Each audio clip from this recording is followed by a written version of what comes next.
I should probably have the project I'm going to be working on the table, huh? Thankfully, it's still within reach. I don't want to get up. And I drop a thing onto a thing. That is skill and professionalism. Right there.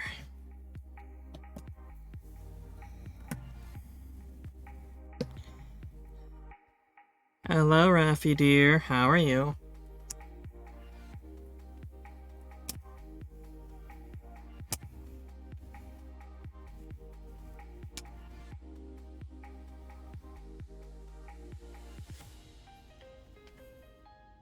You realize you only get away with talking to me like that because you're one of my mods, right? Right?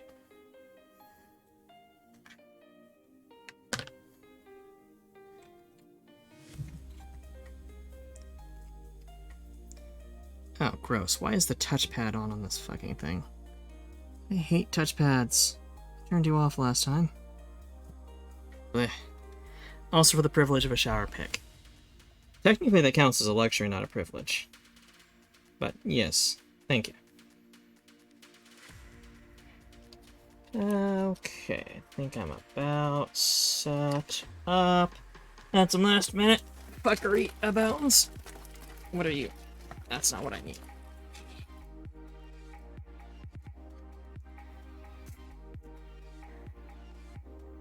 Hello, Dread darling. And I think I might have just screwed up the counter. Nope. Okay, good. Haha. Darling! Ah! Fox_Lunarius just subscribed. Wait a second, I've had the pleasure of knowing you for 3 months. You have, Foxy One, you have. Thank you for the resubscribble. Might not use that term. It's technically borrowed from a friend, but... either way. Hello, darlings. How's my mic? It seems to be particularly sensitive, this one. I might have to switch some settings, but if it sounds good, it sounds good. Excellent. So we've got... Oop.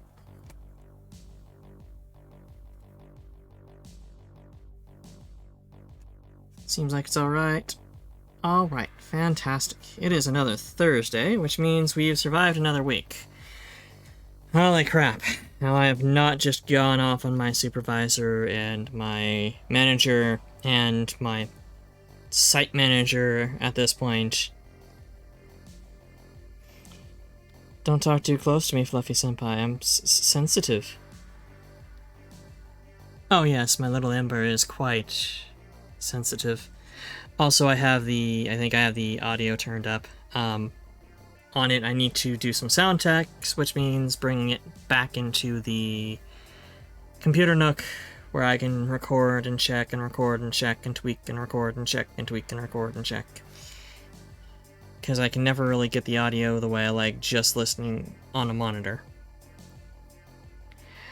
But yeah, it was a fun day. Spent half my shift with my boss over my shoulder, asking me, well, why don't I do this well normally? Like, well, have you heard my phone ringing? Have you been bothering me with messages? Well, no, I just ask you a question, you answer. Right, almost as though verbal communication is faster than typing. Or vocal communication is faster than typed communication. Also, I didn't have any calls so far. Also, I'm basically where I'm at, where I'm always at this point in the day. But again, I'm doing a little better because you're here, so I didn't take my lunch yet. Oh, well, you should probably do that. Yeah, I really should. Are we done here? Can I go? It will be a moment.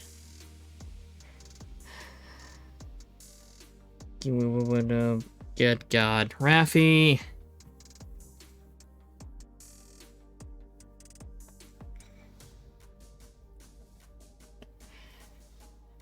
We are, once again today, though, we are happily away from work.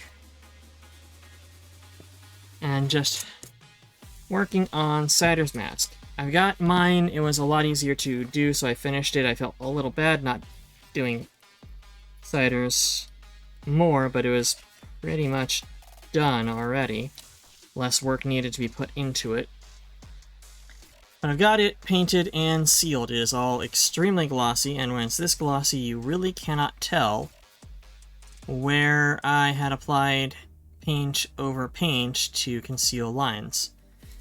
Like, there's a slight off shading between the concealing color and the base color, but that really just adds, if anything, it adds a little more depth to the mask.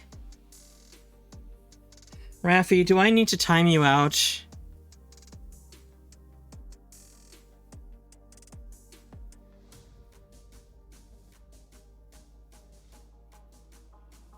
Okay. Now, unfortunately, right now it's still curing, so it still smells like enamel coat. But all I really need to do now is run straps and then run a gasket around. And that's it. I could have covered these little, barely noticeable on camera, probably not even showing up, white sections. Just like a little bit of overflow on the teeth. But does not matter.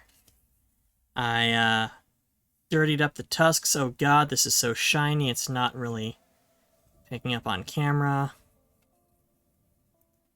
Maybe if I turn the light away from it so it's less reflective. There we go. Dirtied up the tusks a bit. Added a little soul patch onto the paint. And cleaned up the lines on the nose. I was doing that while I was listening to Cider's Weird Words. Weird Words with Wolf. That was a fantastic stream, by the way. We need more Cider reading things, especially weird things, especially sad things. We need more Cider x Edgar Allan Poe. I ship it.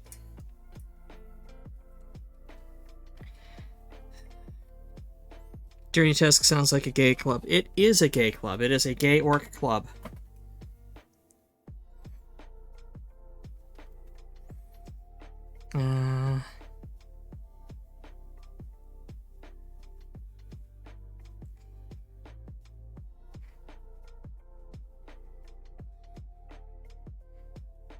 Maybe you should just read things tomorrow. I would absolutely adore you reading things.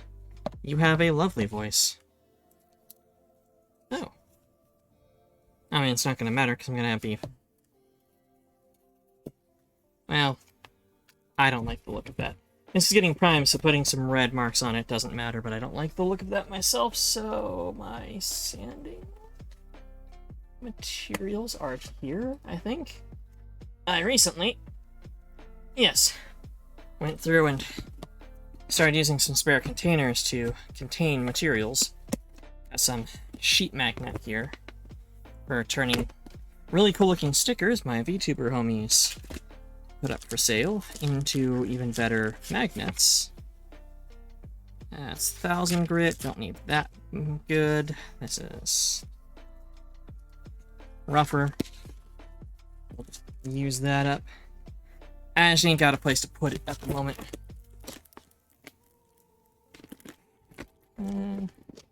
How to read a 94-page book on Waterdeep. Also, yes, if Night Eye is around, hello, darling Night Eye. How is Best Eye? The lore for Waterdeep itself is public. That, I would hope so. I mean, they literally, upon entering the city, give you a primer that's written by Volo. Canonically written by Volo. Need to bring the camera up because I've got... my measuring tools are all the way over there, but probably about 1.5 feet. Well, yeah, maybe 1.5 feet of space here between the camera and the table, which gives me a nice close shot, but also limits my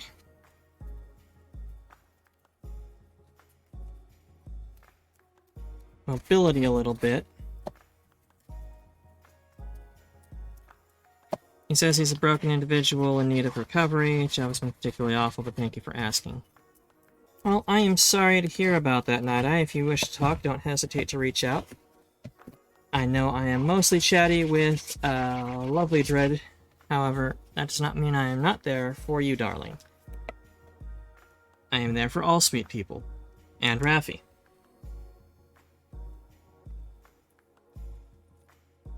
Let's see. First, I'm going to need my brush to clean out my files anyway.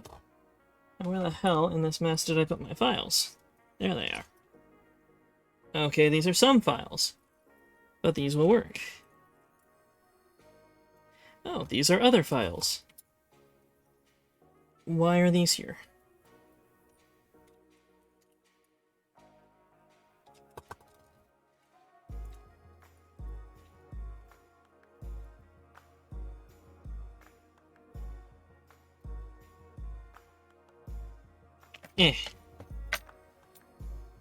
An excessive amount of file sorting. Or file storage.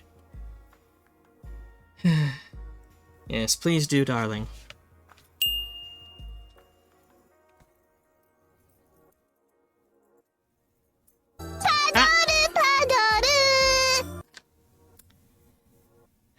Thank you, Raffi, for the Potteroo.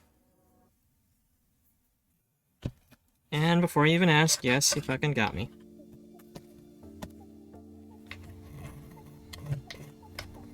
The thing about using files on PLA is that it cuts so quickly and coarsely that it tends to thread up the material.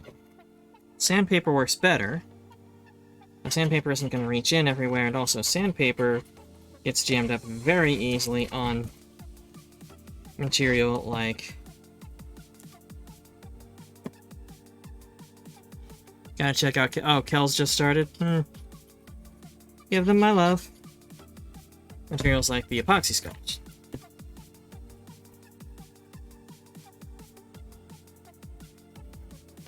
Right now I'm just sort of flattening things. It's not going to be uncomfortable having these spots with a little bit of upraise, but you'll be able to see it when you're putting the mask on. I want to be able to minimize any and all of that. This is why I broke out the brush as well. We're going to work on this mask a little bit, and if we hit a milestone moment, complete a part of the task, like get everything smoothed, for example, take a break, and we've got Fox's pack, and I don't remember who re-upped Monday. It wasn't Raffi. Wasn't Koi Hime. Oh, it might have been you, Dread, yes. Oh, you were last week. That's right. You and, dearest Judy as well. Minxie, darling. Hello. Welcome. Welcome.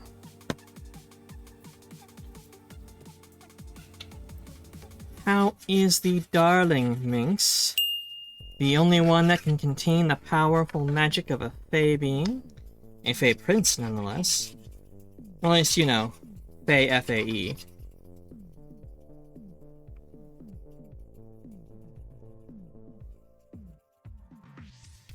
Could have been true facts.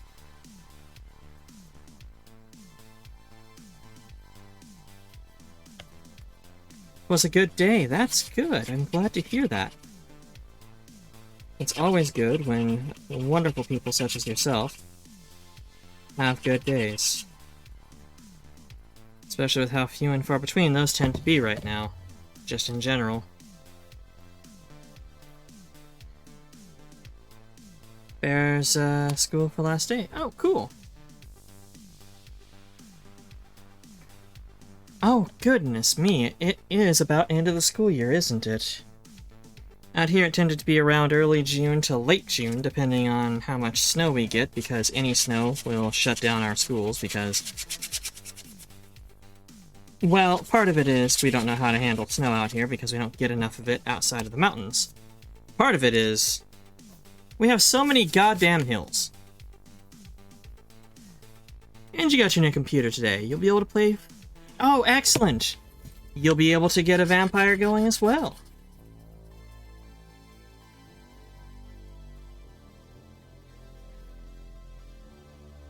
I am glad to hear that, sweetie. And welcome back, Raffi.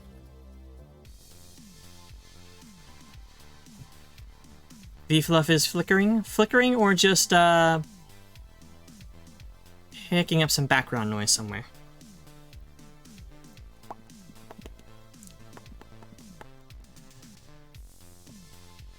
Such a newbie. I started last night, so I can't really say I'm much better as far as V-Rising, at least. I kind of picked it up pretty well, I think, but I'm also... I know it's picking up the file, that's for certain. But I think I'm picking up the game pretty well, but I also have the lovely guidance of Fox and Cider, and especially our darling Dread, to thank for that. She helped me get my furry form so I can run faster. Run from those mobs who hate Space Jam. The damned fools! Last time you played with Fox was Elder Scroll ESO? Nice. I played Elder Scroll Online for a bit, really sort of dug into it for a couple of weeks because I played the beta, gave some incredibly useful feedback. They took a year or 3 to actually implement and said it was something internal, I'm sure. But you will lurk a bit. That is perfectly fine. Enjoy your lurk, sweetie. And you also enjoy your lurk too, Rafi dear. And no, I will be funny. You cannot stop me.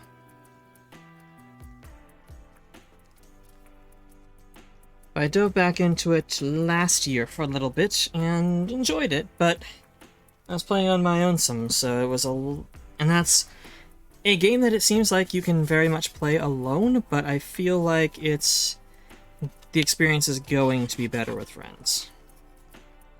And I didn't have anybody playing it at the time. And I dropped out, and friends stepped up into it, and they're like, hey. Like, nope, already burnt out. You fucked up, you took too long. Good work.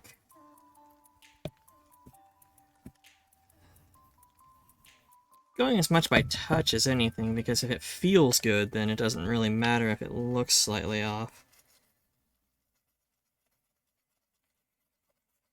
Plus, pale white, or off-white on blue doesn't always look quite right, doesn't pick up easily visually.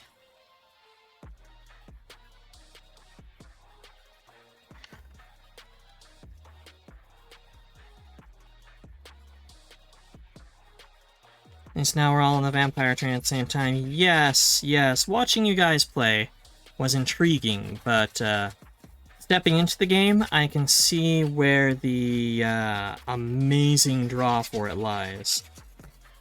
So I just decided to go out and hit up bandit camps on my own for the first time, and I need whetstones, I need leather, and I can't find out how to make leather, if you can make leather.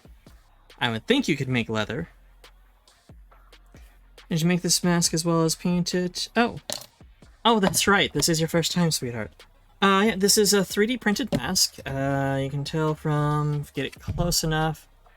You can see the filament grain, if it will focus, you bastard. There we go. So it's printed in PLA, which is a bioplastic made out of tannery. Okay. Well, that's a good answer. Thank you. Made out of corn. So, very valuable resource you guys are generating over there in Illinois.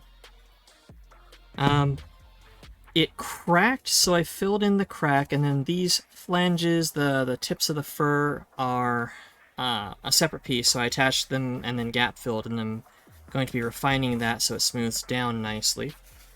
Then I'm going to base coat it and paint it and seal it. Or wait, seal it because this is a porous material. Then base coat, paint and seal. I want to try and get the painting done on stream, but I've also done my own mask, which is this, and mostly on stream. Did all the painting on it, or almost all the painting on it, on stream, so y'all got some of that experience. But yes, this is going to be Cider's mask for when he does fitness streams. So I'll go over his natural snoot, so he can summon the spirit wolf to guide him in his exercises, and also keep him from, you know, doxing himself.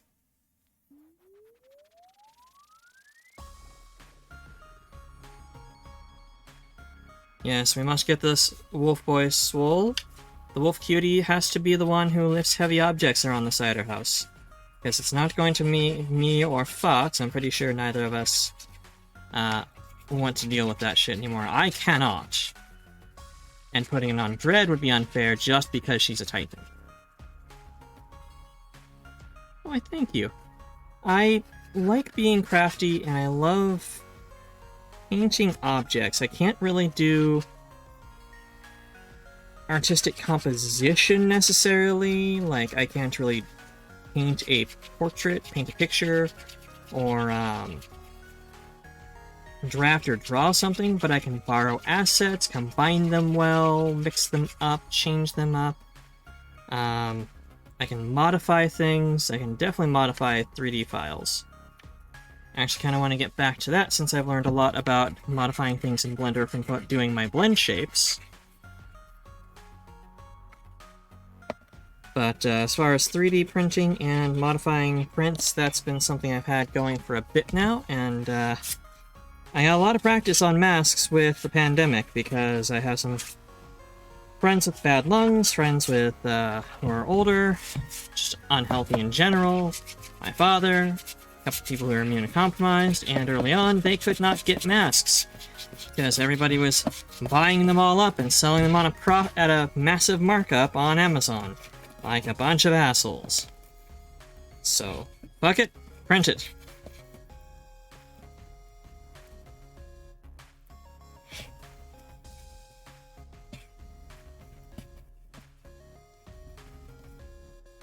Yes, I did my 3D model, which is, this is the lower energy illusion, as opposed to the Fey Glamour I normally run. Wink nudge.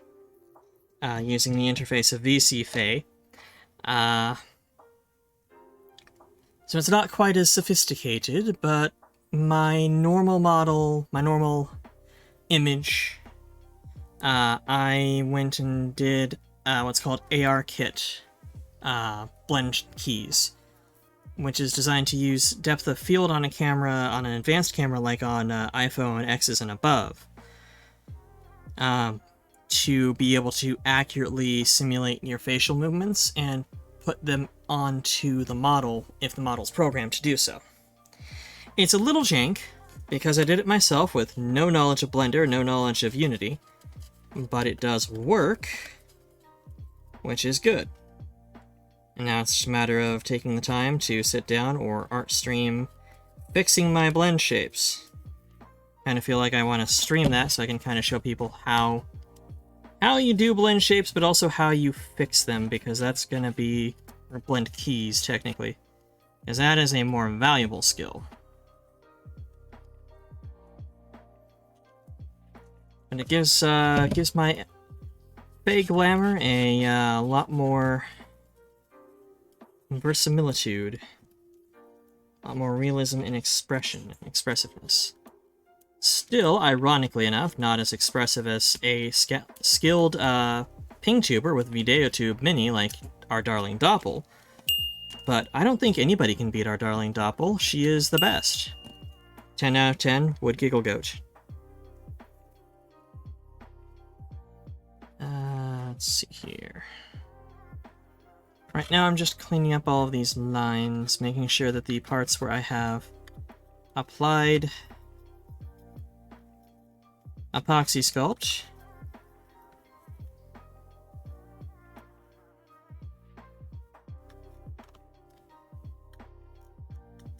Did I not change that? I did not change that. Also, hello, Maeve dear. How are you? How's our darling Maveneer? Welcome back, by the way. What you can do with the mouse.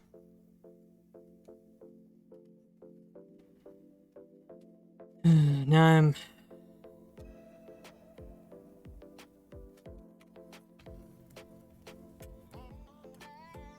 trying to remember the chat command to change categories. Smartphone, I summon you.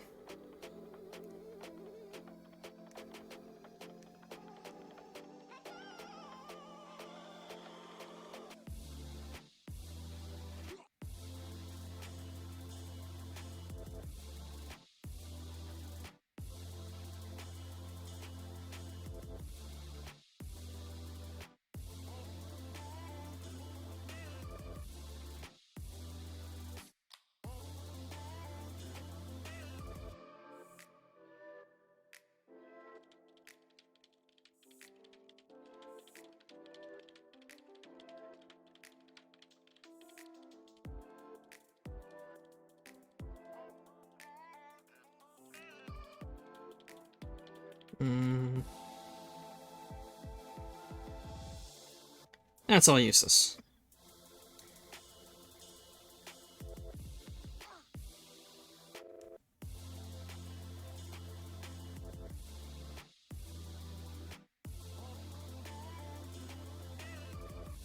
And yeah, it is amazing what Doppel can do with a mouse.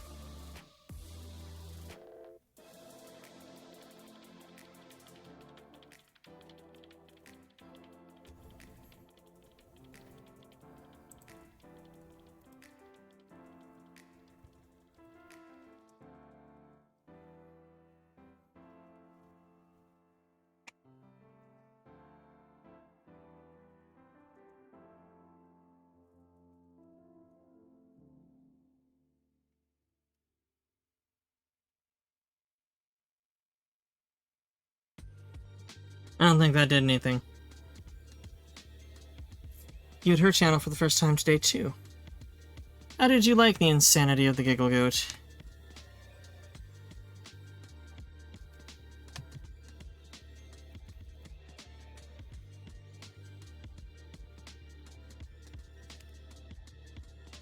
Perhaps while you were supposed to be working, but...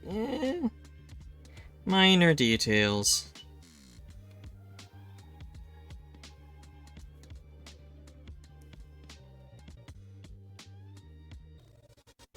Ah, there we go. It's actually in the... I was trying too hard.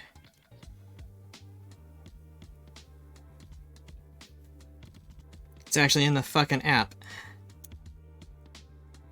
She is very funny. She is a very sweet and kind person, and she herself is a little lewd, but not particularly so. Our chat, however, is a bunch of deranged bottom-left perverts. I know, I am one of them.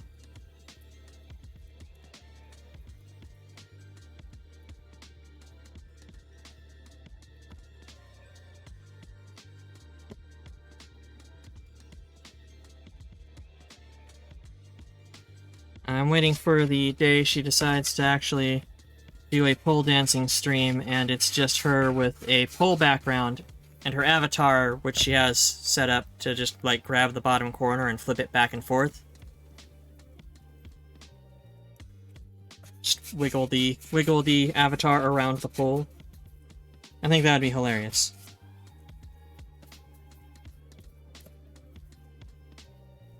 I'm going to have a snack. I have these. I found a box of candies that I have had for a couple years, admittedly. This is salmiakki. It's Finnish licorice flavored or aniseed flavored candy. Made with aniseed, which is the flavoring for black licorice, and ammonia salts. If you like black licorice, it may quite possibly be the newest best thing for you ever. If you don't like black licorice, it will destroy you. It will be your bane, like iron to a fae. I love the stuff, though.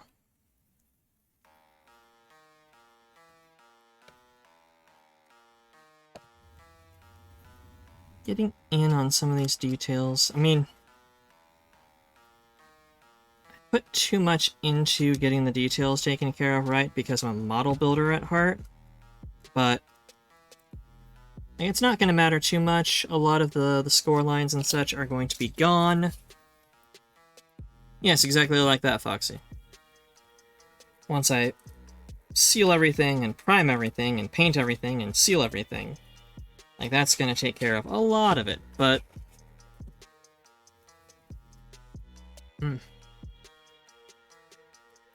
still one of those things where if you start out on the right foot, you don't have to cover up anything or compensate for stuff.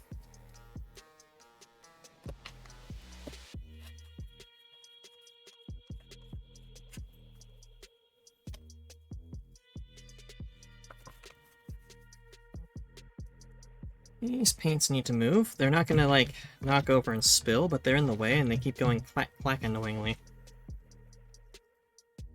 You're not dice! You're not the clack-clacks I want to hear!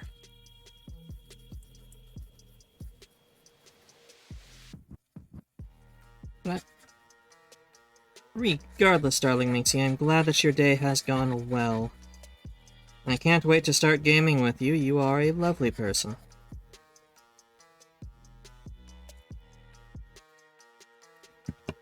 You have the strength to keep a Fey Prince in line. I respect that. I've dealt with the Fey courts before. I've had to generate and then cash in some favors, but for 21 years, really, yes, you guys have been...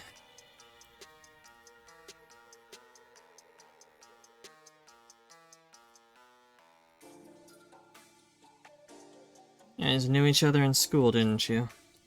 Like young...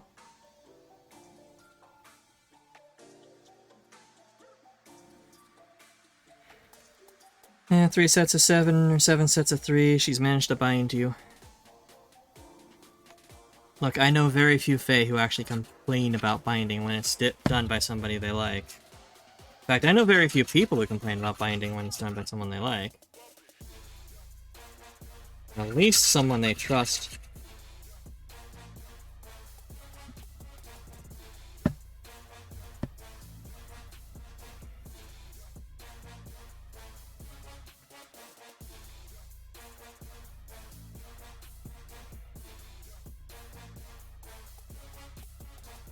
I think it's more the reverse, he put you under his spell. True. That might be the case. I wasn't around at that time. Though that'd be like some hilariously awesome Muppet Baby shit for like the Cider House prequel.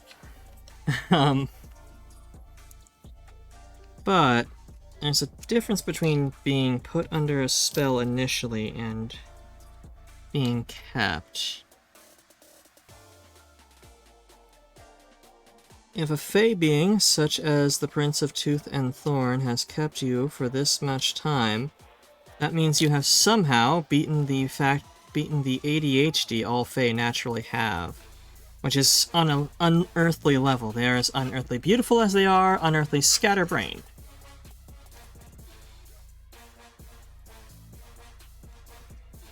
So while he may have started out putting you under his spell, you made your wisdom saving throw and countered that shit, I'm sure.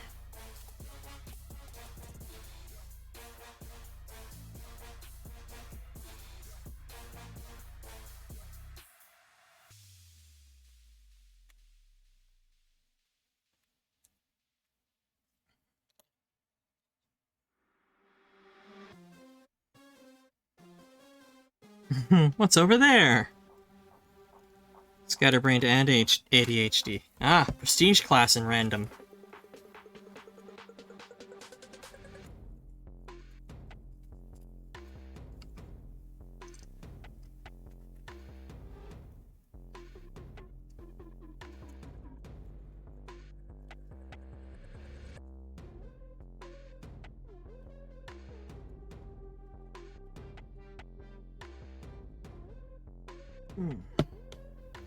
Shiny! Indeed. It's actually why I was a little sad that this cracked is... Well, cracked and then the end pieces didn't quite line up, which just sometimes happens with prints. They don't print perfectly and you gotta do some alteration, but I wanted to try and keep the reflective shiny silk blue of the filament. That was not to be. Sagittarius.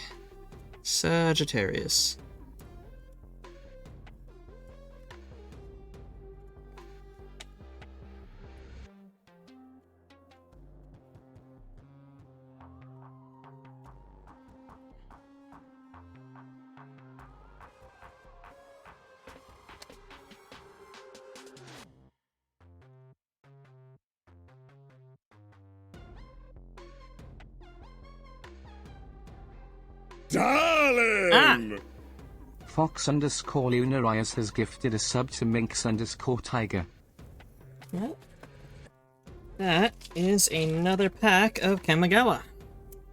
We'll get to here in a bit.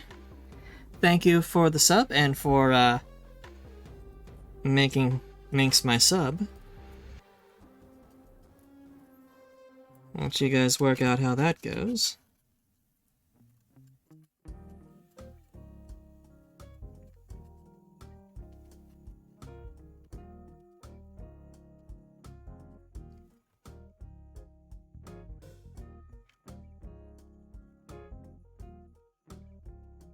Indeed.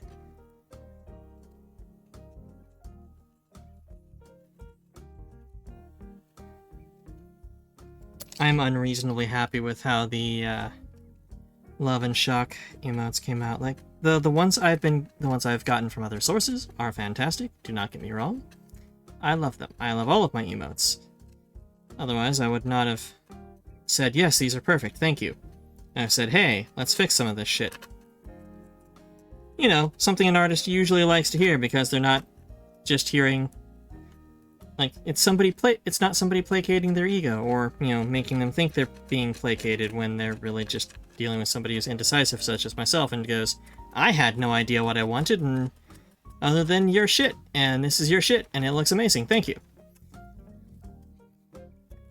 But the ones that Enya gave me, the ones I got from Enya, comment from Enya, didn't give me, I paid for them.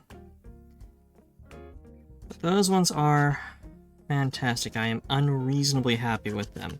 I think the only one that brings me more joy is the classic smug or smirk, because I get so much use out of it.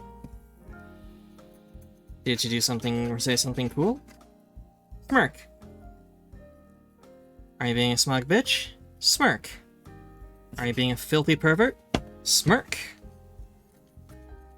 You just ate a grape? Smirk. It is incredibly versatile. It's like a degenerate aloha.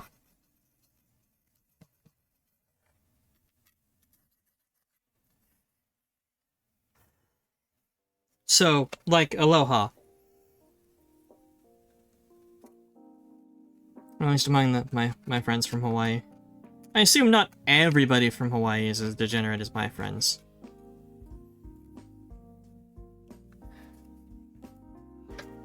Ooh. You have a new one, yes. Boop. Nice.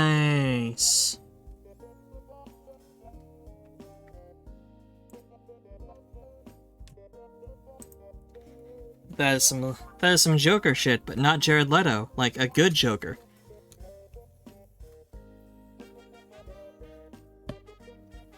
The Killing Joke, indeed. So mixed on that shit. Especially the animated version.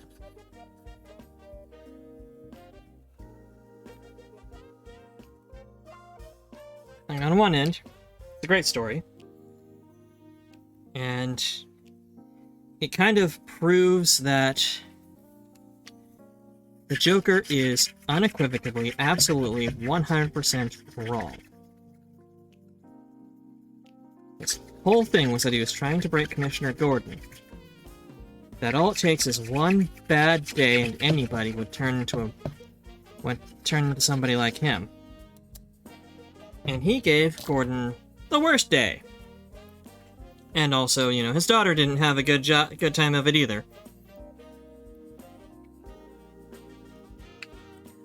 However, he didn't. He did not break. He did not say, kill the son of a bitch.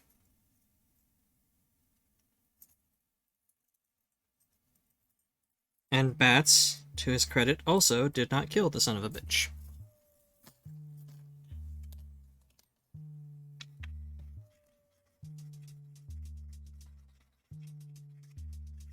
At the same time, it is also kind of one of those overused storylines as far as Batman goes, because it's a very edgelordy storyline. It's the one all of those kids who probably should be put on a watch list love quoting, or love talking about. Also, with the comic, or with the cartoon, they just randomly decided that Batman and Batgirl got laid.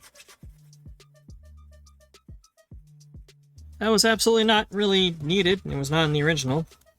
And turning Batgirl into Batman's, I want to say girlfriend, but more one-night stand, and then crippling her. Not really a good character arc. The setup of that pretty boy who stalks her, pushing her to the edge, and him being over the edge, being obsessed with Batgirl, really helps with the whole don't get drawn in, don't go too far. That is important for the Killing Joke, but it is possible for a male and a female to work together and not bone. Especially if one person sexually identifies as a series of punches delivered to somebody in the middle of the night in a rainstorm.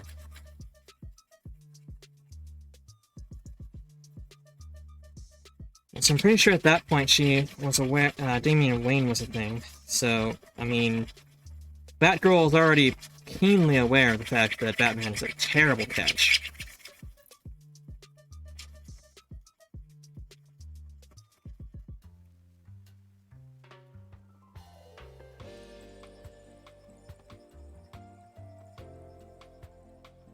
But romance, Booba?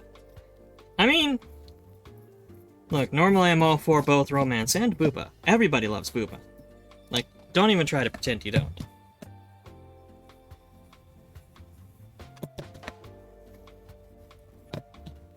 But it was not very romantic. And it's not like there was a lot of Booba. It's just an edit that did not need to be in there. Much like Jared Leto's Joker in the first Suicide Squad movie, just in general. The movie would have been better, still not above a 2.5 out of 5, but better without him. Ruh-roh.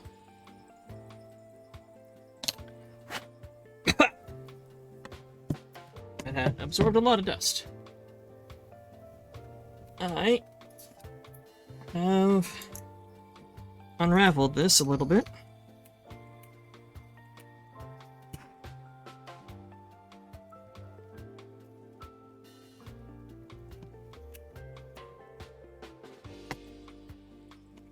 So I'm taking the Filing stand. Cool. I'm gonna have to mix up more epoxy sculpt, so this is not getting sealed tonight. I have worn a hole in the mask. God damn it. Right there. The file skipped over the tip a little bit too much. It's a coarse file, so it grabbed the filament and started pulling. And the connection, the layer adhesion was probably not good. So it threaded up, so torch stitch, and now I need to fill that hole. Hasn't happened anywhere else, just there. Do you like the movies, Fluffy? Really depends. I like experimental film to a degree, but not obsessed about it. It's not the ultimate art form, and mainstream Hollywood is shit. I mean, mainstream Hollywood's kind of shit, but people making movies about menstruating clocks or gay cowboys eating pudding is not necessarily the answer. But I did really love... I mean, I watched all 3 phases of Marvel's Avengers arc, and I've seen some of the Phase 4. I liked Birds of Prey for DC, but I saw Batman v Superman, and I did not watch the extended cut. I saw Suicide Squad, and that one was actually quite funny because I was in the theater watching it. We got a theater up here that's like $5 on a Tuesday. And $5 for Suicide Squad seemed pretty good. Hello, Doppel Darling, who watches movies. Not sheep. Ironic, considering people's opinions about movie watchers these days tend to describe them as sheeple. But I no longer use sheeple as an insult because I know one of the best people in the world is a sheep, so...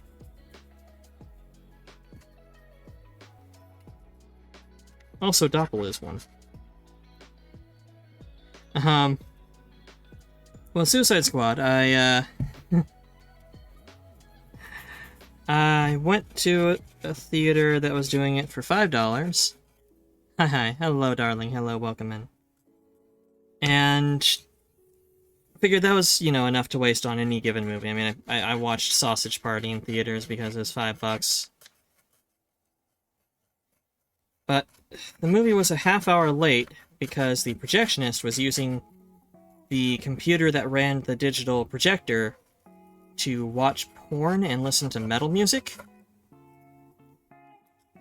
And, on Winamp, for that matter, so good taste. But there was basically nobody but us, older folks in the theater, so it was fucking hilarious to us, really. One of us eventually went up and, explained to the projectionist what he was doing, and the movie came on, and nobody ratted him out. Ain't no fucking narcs. But by the end of the movie, watched all of Suicide Squad, watched for after credits, stayed to the end, and lights came up, and I stood up, and I'm like, I think we made a mistake by not letting the guy watch porn, or keep watching porn. Because, I mean, he was listening to some good music. He was listening to good metal. I don't know if I would personally combine porn with metal myself, but it's okay.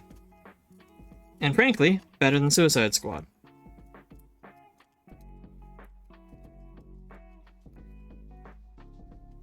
I have not seen the James Gunn Suicide Squad, the allegedly good Suicide Squad, yet. But I also just don't care about the DC franchise as much. That is some, for those of you who moved, who live out here, if you were to say your friend went to a movie at a movie theater around here, and the projectionist was listening to metal and playing hardcore porn on the projector on accident, They will likely ask you, was it in Lakewood? Was it in Lakewood? The answer, by the way, is absolutely yes. This was at the Lakewood AMC. It's been enough years, I'm pretty sure that guy's probably not working there. I think it's still... I think it survived the pandemic. That theater. I'm not sure. I need to get Tuesdays off and check it out, but... Or just go there after work, really.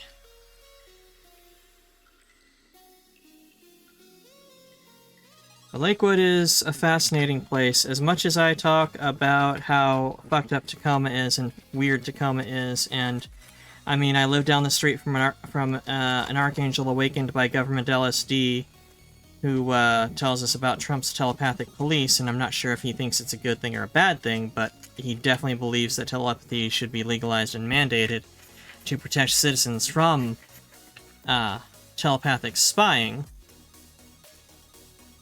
Like, Lakewood's just kind of shitty. There's a very strong line between the rich people who live by the lake and near the wood, and the poor people who live near neither.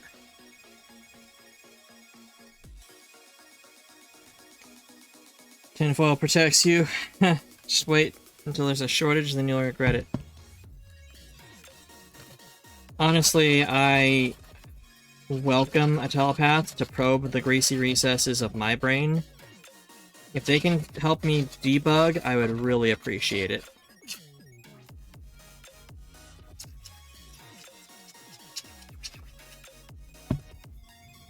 That's why it's so expensive right now. Yes, it is your one defense against psychic. Fuck you, Mewtwo. Your cuteness is not going to control me. But Lakewood in the late 90s, I believe it was the late 90s, might have been as late as early thousands, admittedly.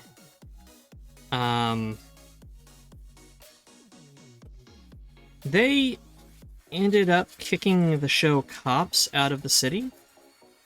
And not because ACAB. Not because they were, early trenders on that shit, which they should have been. But because it was giving the city a bad name. In that most Cops clip show compilations had... Welcome back, darling. Welcome back, Dread. Darling. Thank you. Most, clip shows featured a predominant and unhealthy amount of Lakewood clips because Lakewood's just a ghetto.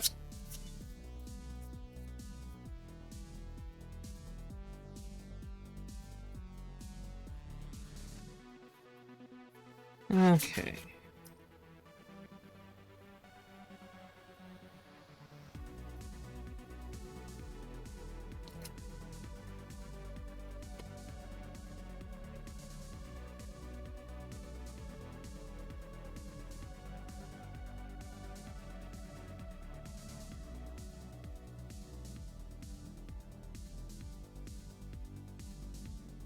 Now, personally, I think all cities should stop supporting the show Cops. If it's even on anymore, I don't know. But if it is, fuck it. They legitimately only make episodes that show the good shit cops do. It is propaganda, and it's done specifically with agreement with the cities. And for the networks to put a pro-police stance. And yeah, I'm well beyond that at this point. Now, I said I wasn't gonna choke up people's Twitter timelines with that fuckery anymore, but, go back to cat jokes and shit posting. I'm gonna try to avoid it here because people are tired of it, but I just... They waited outside for an hour while the shooter killed 16 kids. And the only actions they took... Holy crap, it's raining hard. Beautiful. were to subdue and tase parents screaming at them to go inside and do something, or trying to get inside to get to their kids themselves.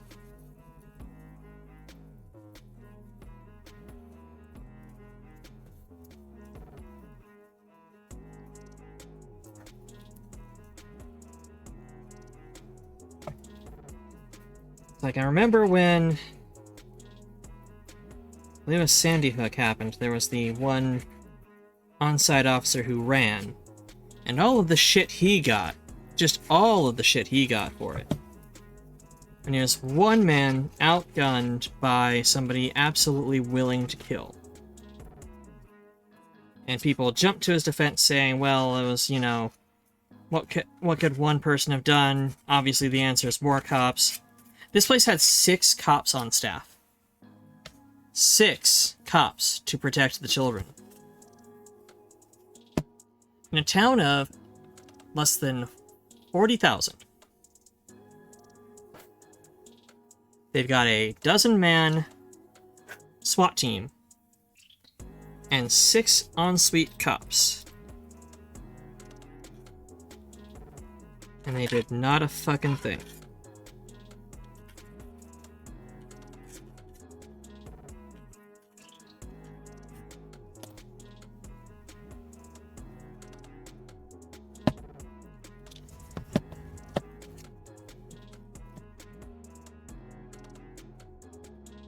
What am I using for the head strap on this? Excellent segue, Fox. Thank you.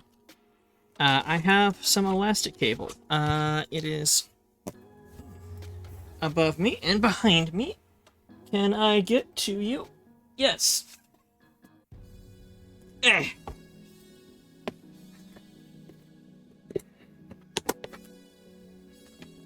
Ah.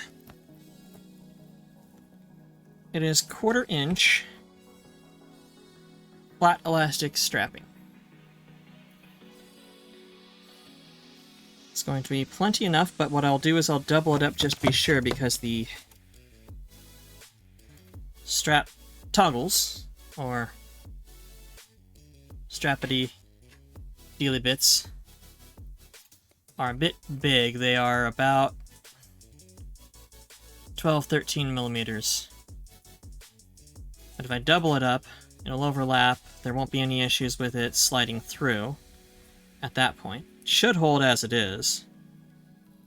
Yeah, it'll hold as is, but if I use twice as much, which I've got plenty of it.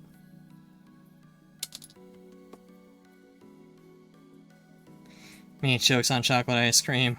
Remember me fondly. Dread, it's impossible not to remember you fondly. You are absolutely precious. Why am I putting this away? It's gonna have to stay out eventually. I've got 2 masks to strap up.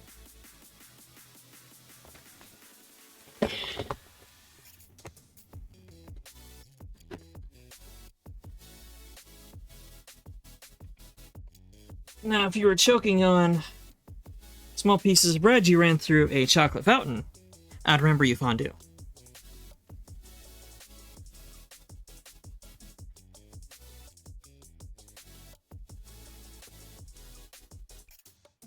Here lies dread, question marks 22. 22, died to the delicious power of chocolate ice cream. Yep. I'm afraid, tragically, dearest dread, we will not forget you. You have taken up space in our minds. You cannot shrink away, you cannot reduce space and be tiny little nothing in the corner. We will always have a nice honking suite in my brain.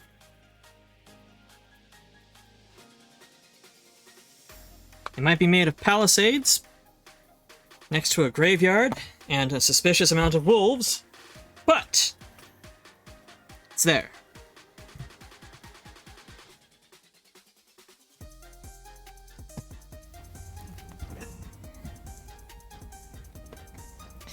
So this bench is actually lower than the other bench that I was using, so it's a little awkward because I'm now... The table is chest height, which actually makes it really good for working at, But I don't have enough room at my legs.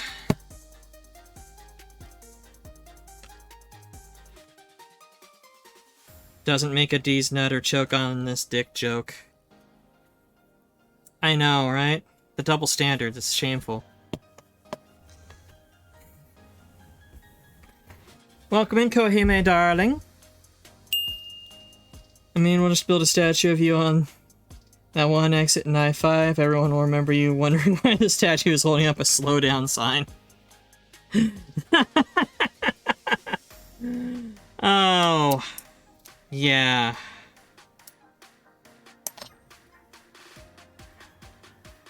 Okay, those feel good.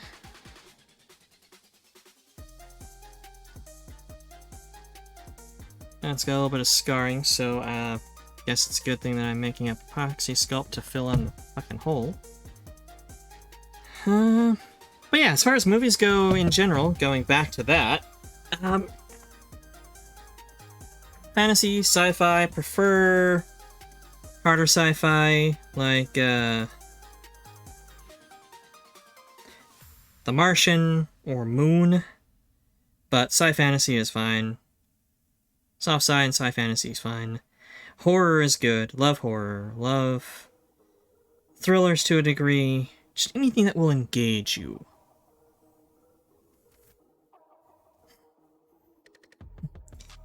When was Dread birthed? No one knows. It's a mystery, even to her.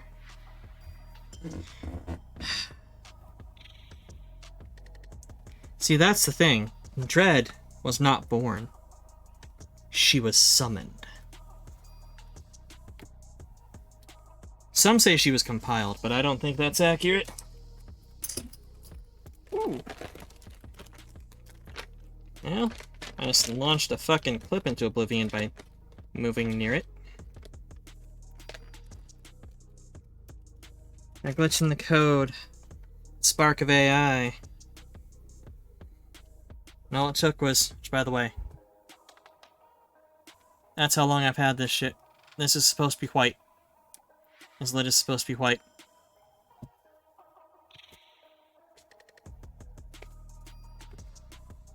All it took to bring the wonders of the Cyber Witch to the world was one person messing around with a spreadsheet who had no business touching the damn spreadsheet, and then completing the summoning by hitting send to all.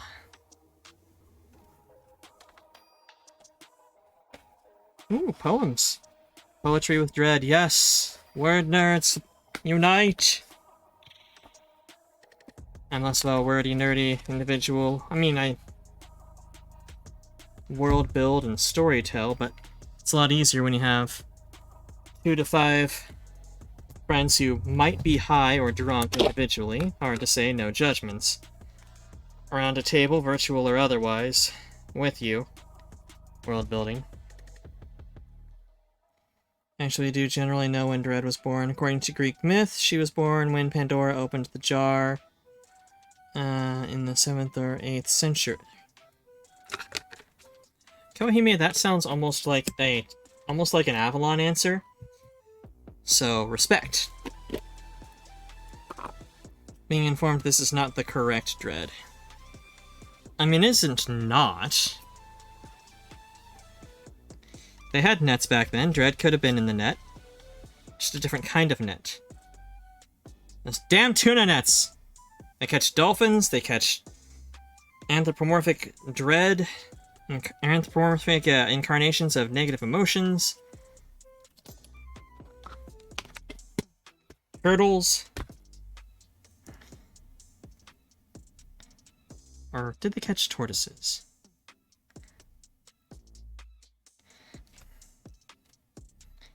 Either way. They slice, they dice, they julienne. I mean, if you go through one fast enough.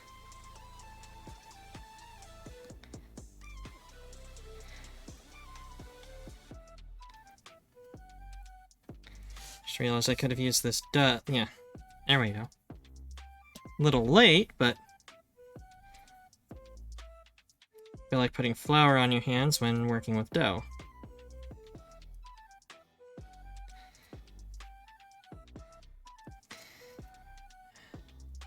Buy it now, low price of $19.95 and 100 installments. APR is 40%, no COD. Void where prohibited. The void has nothing prohibited. That is where you go when you have something that just doesn't fit elsewhere.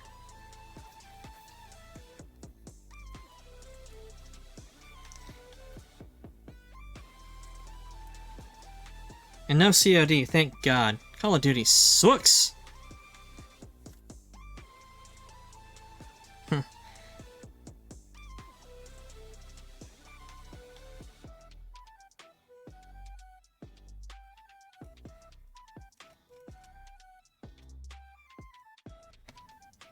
Scanning back up at chat briefly, seeing if I had missed something. I usually don't, but that's because I have anxiety that tells me, hey idiot, scan up, you missed something. And yes, Fox, you do build worlds.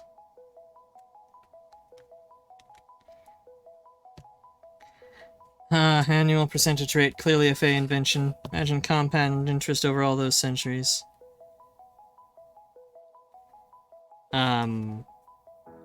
Kohime, darling. You know too much. It's too late. Pilot Agrippa has to adjust you. You've been in cryo too long.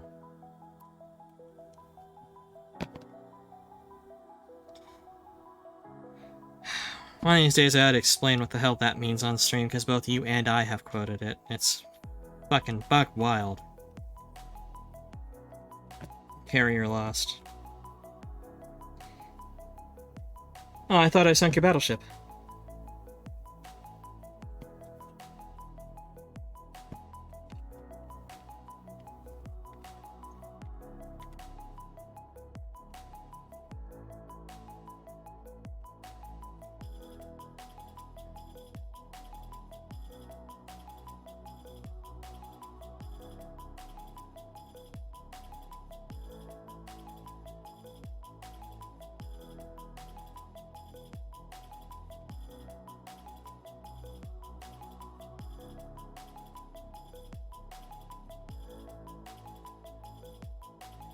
Keeping my thumb damp.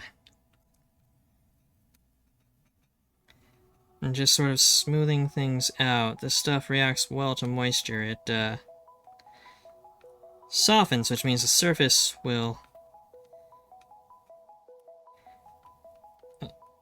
gum up, will liquefy, and it becomes sort of an easy way to smooth things out with it. So, smirk.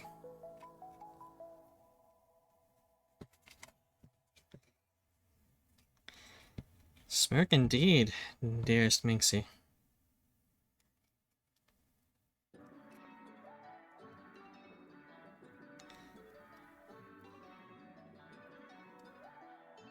Epoxy sculpt bonds with itself very well, so usually laying epoxy sculpt over epoxy sculpt like this, you won't have a plug come off.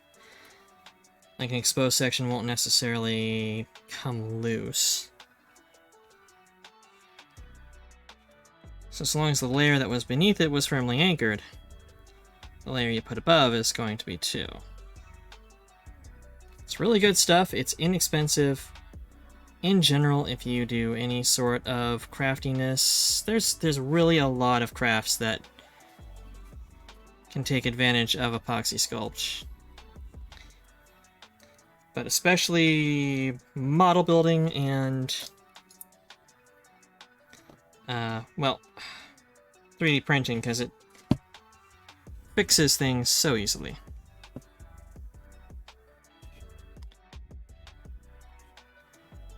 And just rolling the edge.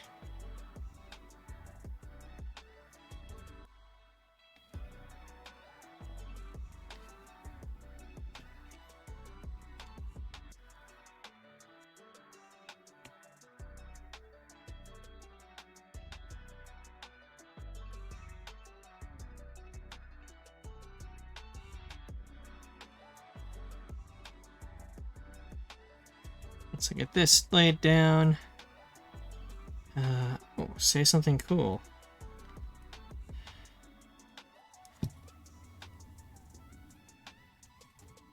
You know, when we first met, you told me that I was not a real man. Because a real man fears not for the sake of others. But a real man's only fear is that they never change the world. But now, as we stand here at the precipice of your ambition, your grand design to make a bold new world, you see, there is something real men like you should have been gripped with more terribly than not seeing your ambition fulfilled.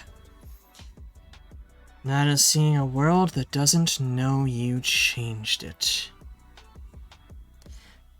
So as the last person to recall your name, face, existence, permit me to say 2 things before I go. Congratulations on your bold new venture. And my sister sends her regards.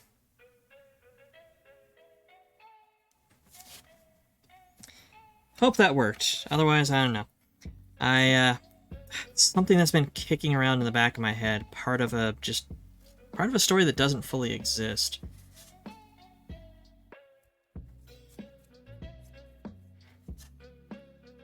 Like, basically just that statement exists. I should not have mixed that with the old stuff, and whatever floor sweepings. There was some other spots I should have checked first.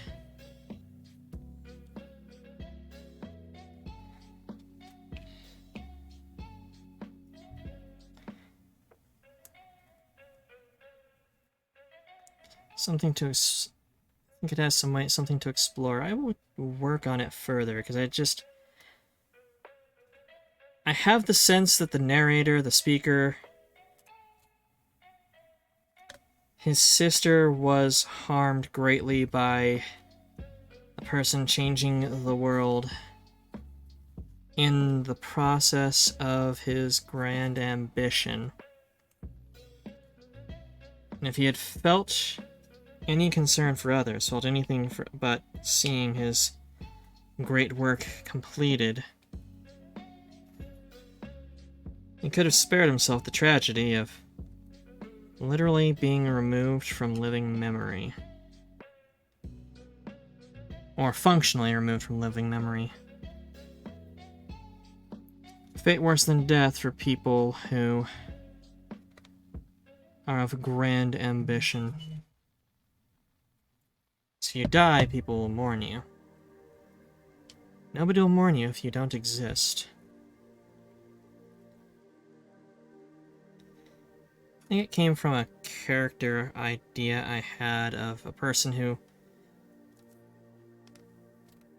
in a magical world of some sort, didn't have, like, grand power to throw fire and lightning, wasn't super strong, super smart, but was compassionate, helped others, and had the ability, a curious capability, to wipe people from living memory. Records, of course, still existed of the person, but nobody would remember who they were. More tales of people with grand ambition and of nobility, and, kings that clearly didn't exist, or, presidents or what have you. Clearly didn't exist because nobody remembers them. But they might have existed because there's records at some point. More stories like that exist all around.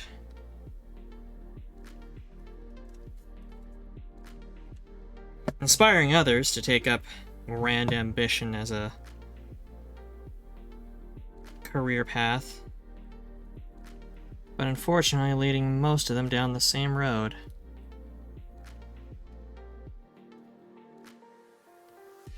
Plus, if you're a bandit or something and you were working in a team of 10 to attack a nobleman, his child, who's with him, and suddenly... No, you're pretty sure it was a team of 10, but there's only 8 of you. Why did you think it was a team of 10? Well, anyway, grab the child. Wait, why would we send 5 people after such a high-value target? Clearly we needed to have more people. I mean, this noble is obviously going to be able to fight back against 5. Let alone 3. Why did we only bring 3 people? This is clearly a scouting job. We aren't... They couldn't have possibly... The boss couldn't have possibly sent us out to capture a nobleman and a kid with just 2 people. We're scouts. Right? Who the fuck was I talking to? I can't do this job alone. I need to tell the boss I need people. I need at least 10. I'm gonna go back to camp.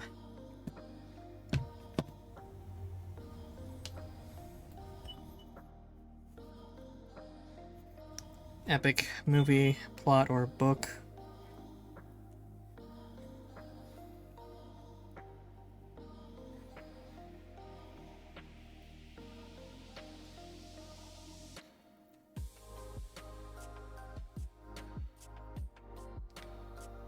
Not ashamed to admit, character came about, I guess it would be an OC, but came about from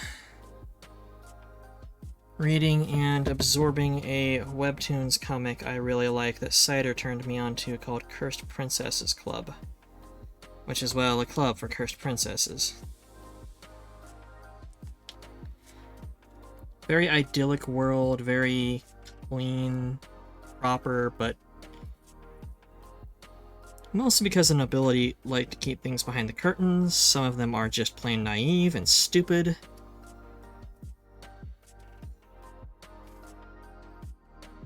And others are not in a position to strike when they want to.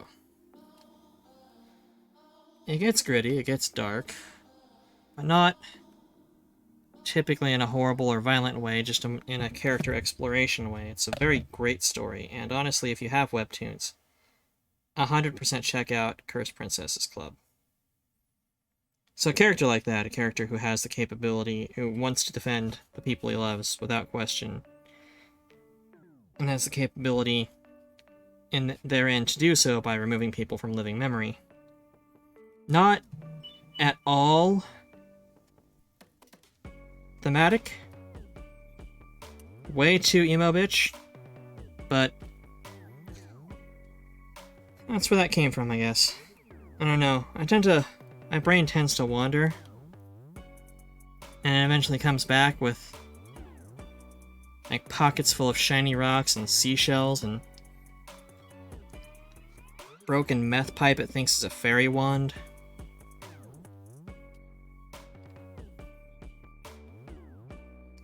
It can be dangerous letting your mind wander like that.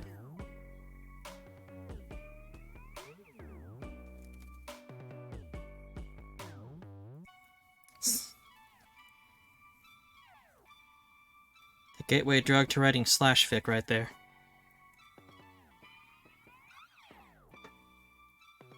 Indeed, Minxie, indeed. Little bit more careful stock removal on this once this dries.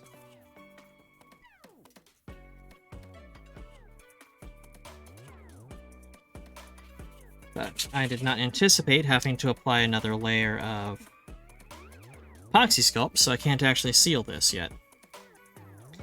So we might actually just go play some V-Rising, honestly.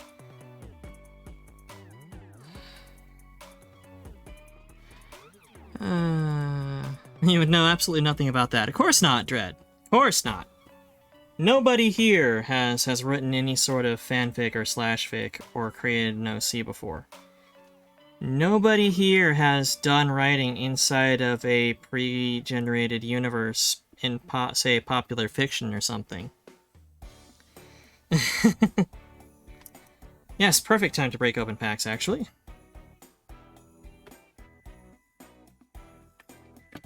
Yeah, nope, no one.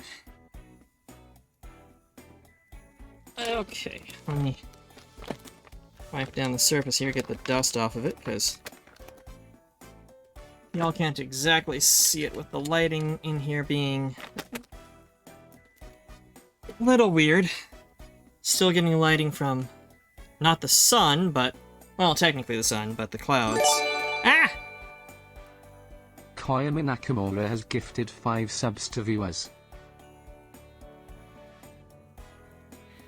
So the rest of the stream is going to be opening packs then. Gotcha. Thank you, Kohime, darling. I really appreciate it.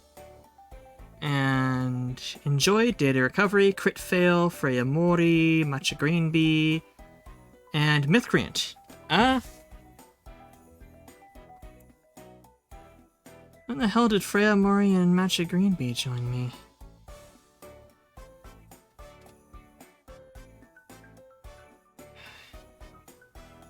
I think they were actually brought in when the Mew crew invaded one time with Comfy.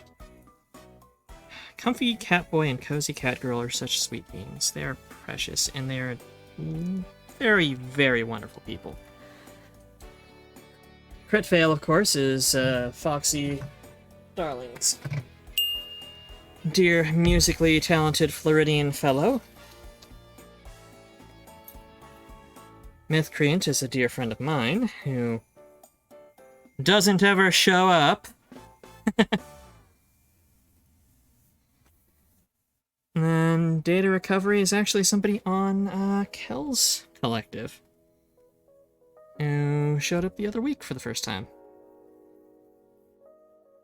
You do it anonymously, but you suspect everyone here would know as you. That is entirely possible.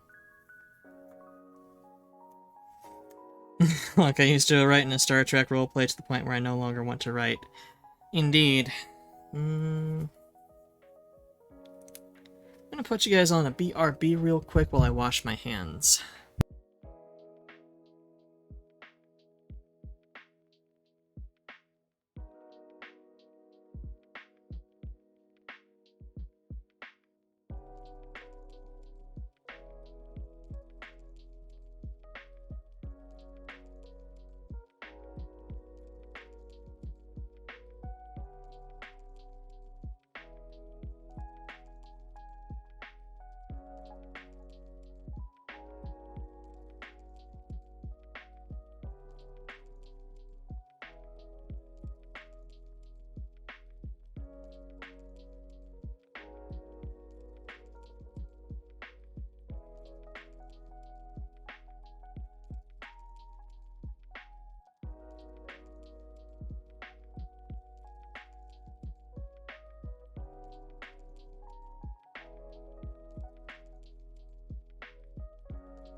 I am back, darlings. Also, I did miss Sherlock BBC fanfic spills out of the bag. Oh god, no!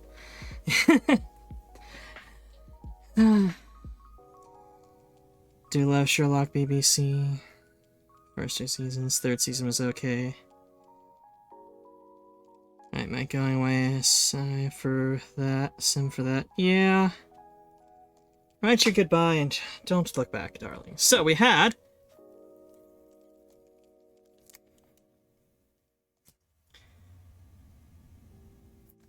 Fox. Jesus.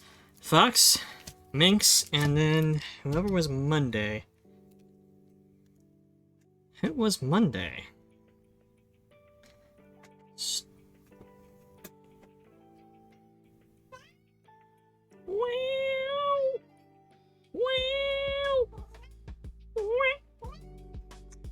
I do not remember who was Monday, and I feel bad about that. Set right got you to buy more cards. It is a fantastic set. Okay. Let's see if I can do this without pissing him off something fierce. Hey, look.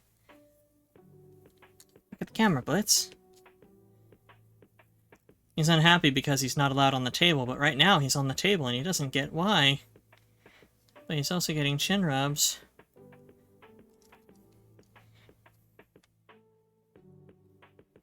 You kicking cutie. Smile for the camera. Say hi, chat. No. Just looking suspiciously at chat. Alright. Fuck off, little baby.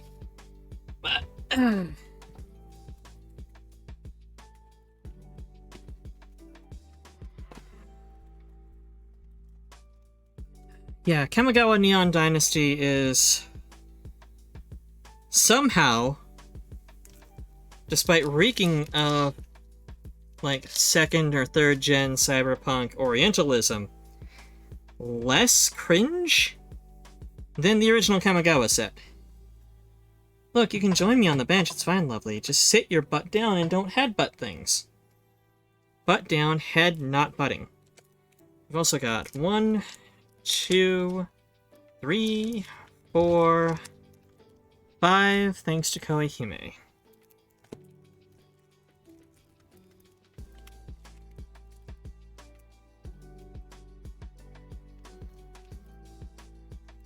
So, let's open the anonymous stranger. Who the hell was this? I'm gonna have to check this. Just check your AO3 stats. Archive of your own?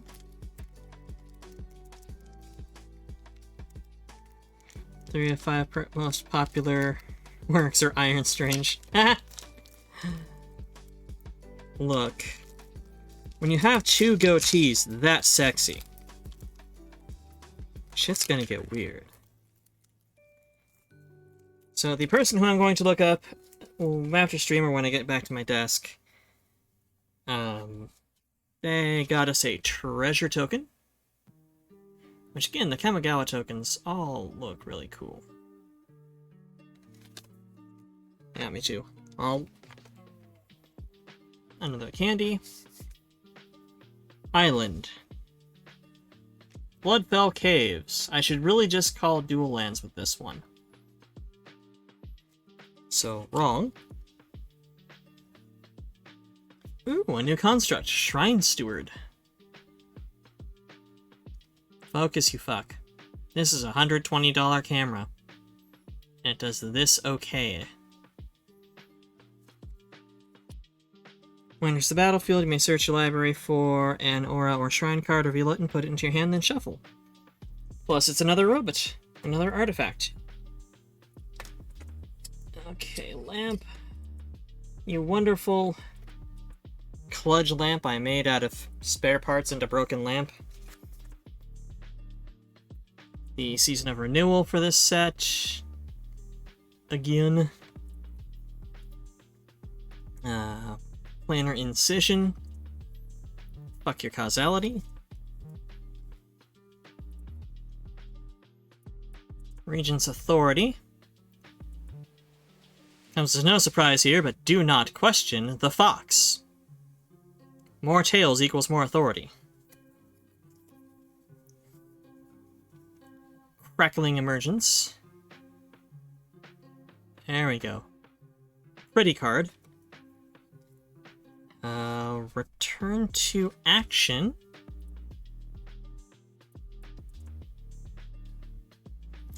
Nice little card. Till the end of the turn, creature gets +1/+0 lifelink, and when this creature dies, return it to the battlefield tapped under the owner's control.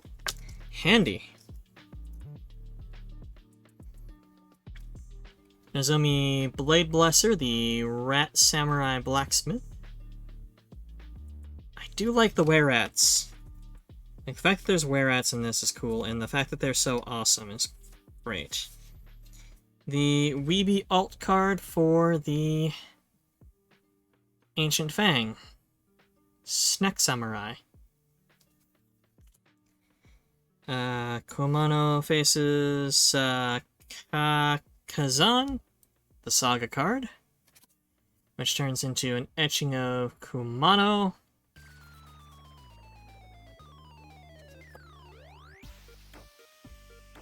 Ratfolk are good. Historian's Wisdom. Listen to snack people, they are very wise. They also have control human, or Charm Person capabilities. Bronze Cudgels. Just a couple of very nice looking bronze sticks to beat people with. Oh, were you not getting enough pets, you fucking diva? Till end of turn, equipped creature gets XO, where X is the number of times this ability has resolved this turn.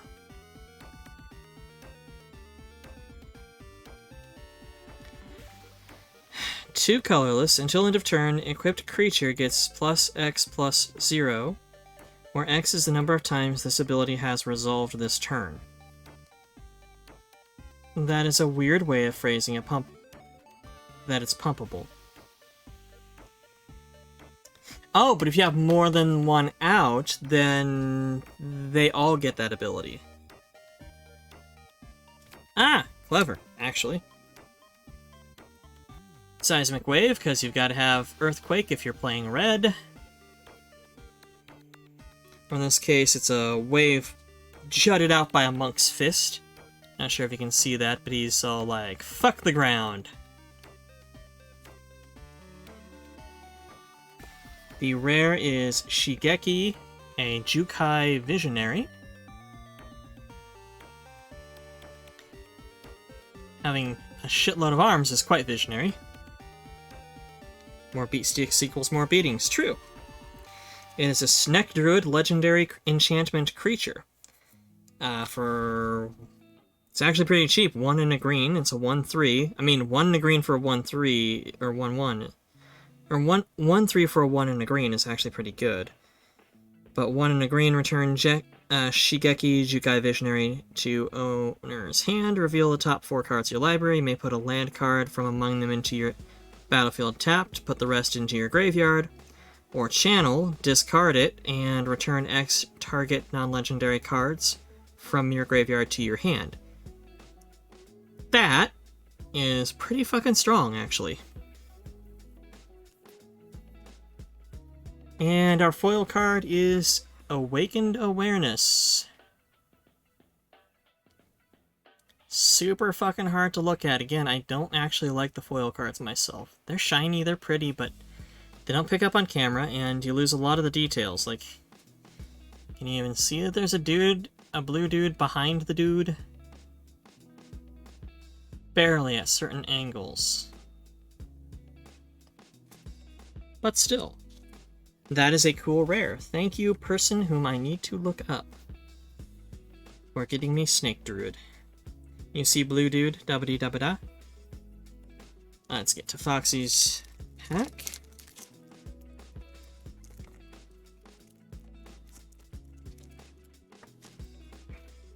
I have a tiny trash can down here. I don't know why I'm putting stuff on my table when I can just put them into this tiny trash can.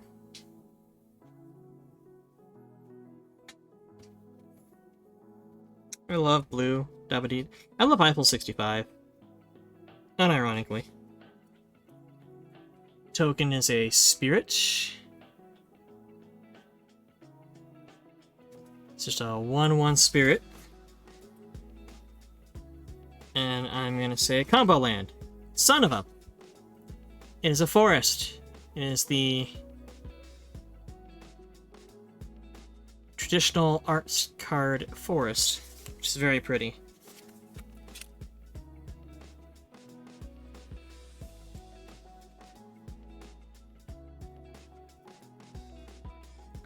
Papercraft Decoy. One of the things I do really like about this set is that somebody who was designing it really, really liked Read or Die, because there's a bunch of Papercraft artifact creatures. If the Papercraft Decoy leaves the battlefield, you may pay 2. If you do, draw a card. Make Frog. Got another Iron Apprentice. Seen him before, but basically tiny little robot buddy. Armguard Familiar. That owl looks mighty familiar. Read or Die was amazing. I just now saw your message. Oh man, Read or Die, so... there might be a little bit of lag. Try pausing and unpausing. I'll wait. Do do do do do do do do do do do do do do do do do do do. Okay. The equipment beasts are cool because they reconfigure from either granting an ability to a creature or turning into a creature. It's a mechanic that's kind of... I'm cute. You're cute. No, you. Also me. Everybody is a cutie. You're all cuties. It's one of the mechanics that's new to this set, I think, and it's interesting, but a little limited. It grants flexibility, though. Got the dragonfly suit for a robot. Goblin fire bomber. The Ember Keeper.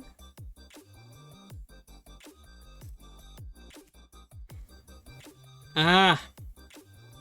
Omae wa shinderu. Nani?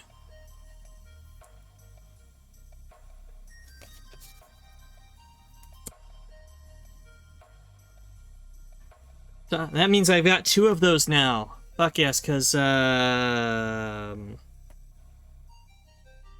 Gray Death Legion had me open a pack when he subbed. And, as is only appropriate for Gray, I got my first Omae wa Shindoru. Got Tamio's safekeeping. And the whole plot line with Tamio in this is cool if you really like the lore, but it's not something I really give a crap about. Iron Hoof Boar, because nothing's better than a giant-ass pig, unless it's a giant-ass pig with robot legs.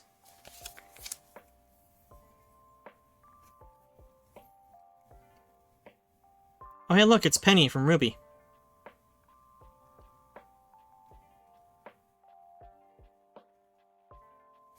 I'm battle ready. That's pretty cool though. It's 4 and a white for a 4/4 vigilance. Channel, discard Sunblade Samurai, search library for a basic plains card, reveal it, put it into your hand, then shuffle and gain 2 life. I don't like the channel ability. The channel ability is kind of butts. Shattered States era again, because you gotta have your Sengoku period, but you can't call it the Sengoku period. With the nameless conqueror Aku.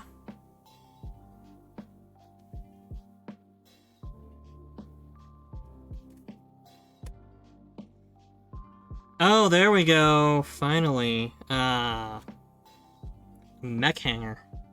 I mean, it's a land that's an uncommon. That's in and of itself pretty rare.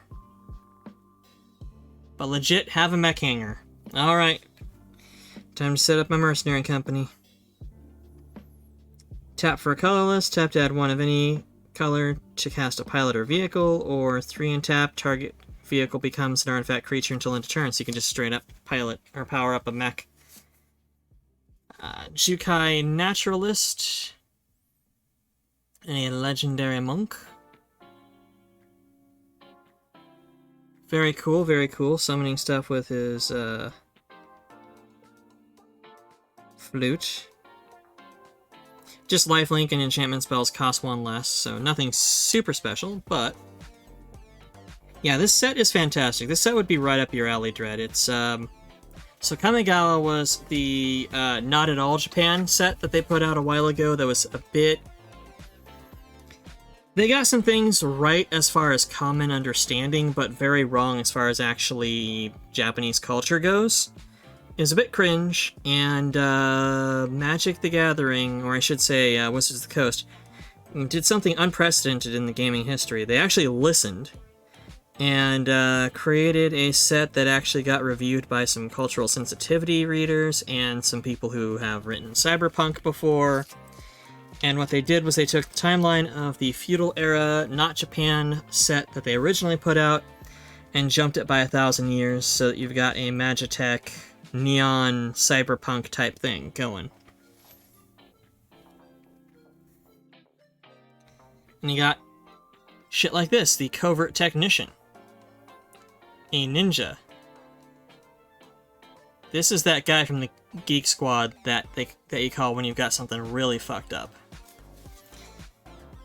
Ninjutsu, which is a cool effect, basically return an unblocked attacker you control to your hand, put this card in the battlefield from your hand tapped and attacking. So it's unblocked, so it's gonna hit the other player. But instead, you yank that creature away. Covert Technician comes down, and when Covert Technician deals damage to a player, you may put an artifact card with mana value less than or equal to that damage from your hand onto the battlefield. So, you got your line of creatures going through, you attack, you got too many for them to defend against, so they prioritize stuff, defend against the big ones, nullify the guy with the trample on him, that type of thing. And then like a little 1/1 token, a little spirit or a little samurai goes through, and the player's about ready to take that 1 point and you go, sorry, ninjutsu. Drop the Covert Technician. Now you can cast at base a 2, because you pull the 1/1 away, you put him down, he's already going through. A 2 casting cost artifact, but then you drop something like Giant Growth or Bloodlust or whatever the modern cards are, because I haven't played in a long ass time, on there. Get it up to like a 5/4 or a 7/4 or something like that, and cast any goddamn artifact you got in your hand, basically. And get your Bombshell, the expensive one, down on the field. That was our uncommon, and our rare is Satsuki the Living Lore. More fans equals more authority as well. Oh god, we found the scriptwriter! Put a lore counter on each saga you control. Activate this only as a sorcery.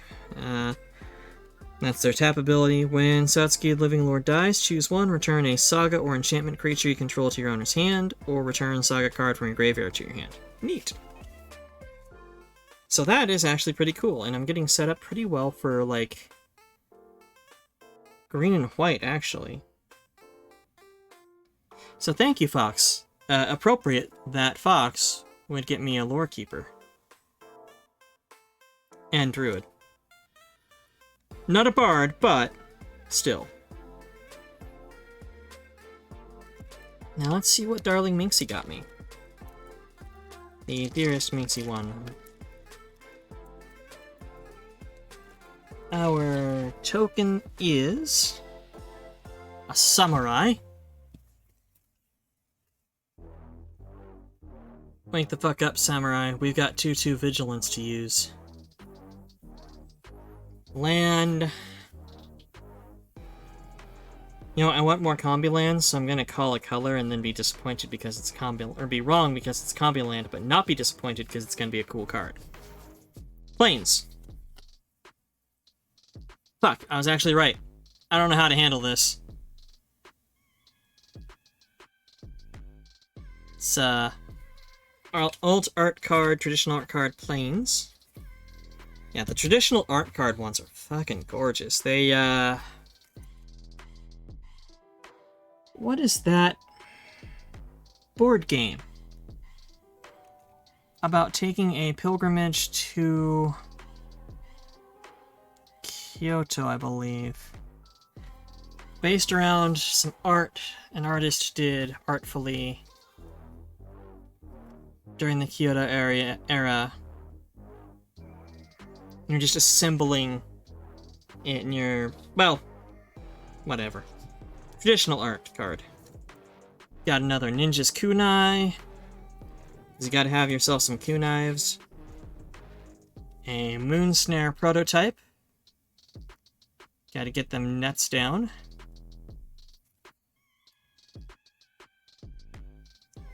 The Imperial Oath. First rule of Sword Club is you do not talk about Sword Club. Second rule of Sword Club is apparently swords on sticks are available as an option. And it's a red dex, or a red card, so you've got to have some sort of assault theme. Creatures you control get +2/+0 until end of turn. If you control a modified creature, draw a card. something like that with the with a ninja. The super hard to see what the fuck's happening lethal exploit. I mean, the art's beautiful, but it's one of the it's from that design set they've got in this set that just, what the fuck is even happening? I mean, aside from a metal album from the early 80s, I'd say. Favor of Jukai. Very pretty. Ooh, got the Weeb card for the Coiling Stalker. Snack Ninja. Seen this one before. Stranger Things looking? Yeah. Yeah, kind of. Ninjutsu. Whenever Coiling Stalker deals combat damage to a player, put a +1/+1 counter on target creature you control that doesn't have a counter on it. Neat. Good way to get those counters that green is famous for in. Gift of Wrath.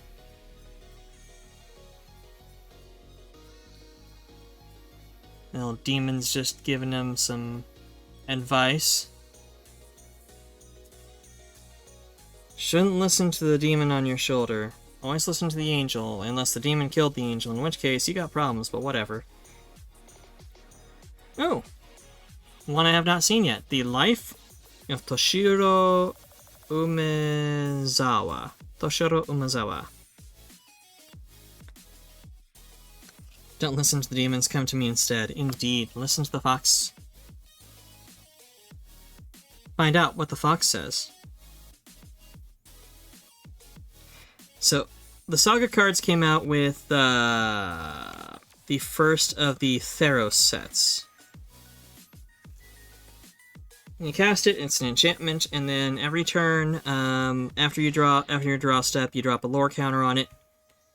And for the first two on this one, choose one. Target creature gets +2/+2 until end of turn. Target creature gets -1/-1 until end of turn, or you gain 2 life. Pretty versatile right there.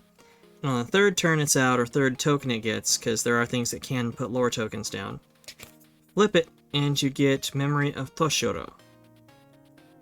The Human Samurai. 2/3, tap and pay 1 life, add a black, spend this mana only to cast instant or sorcery spell. That's stupid. That's a stupid ability. But still, kind of cool card.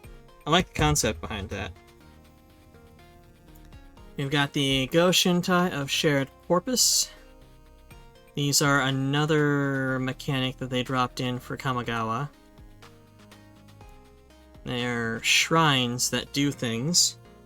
This one's a 1/3 shrine that has vigilance, and at the beginning of your instep, you may pay 1 colorless. If you do, create a spirit token for each shrine you control. So the more shrines you do, the more shrines you have, the better.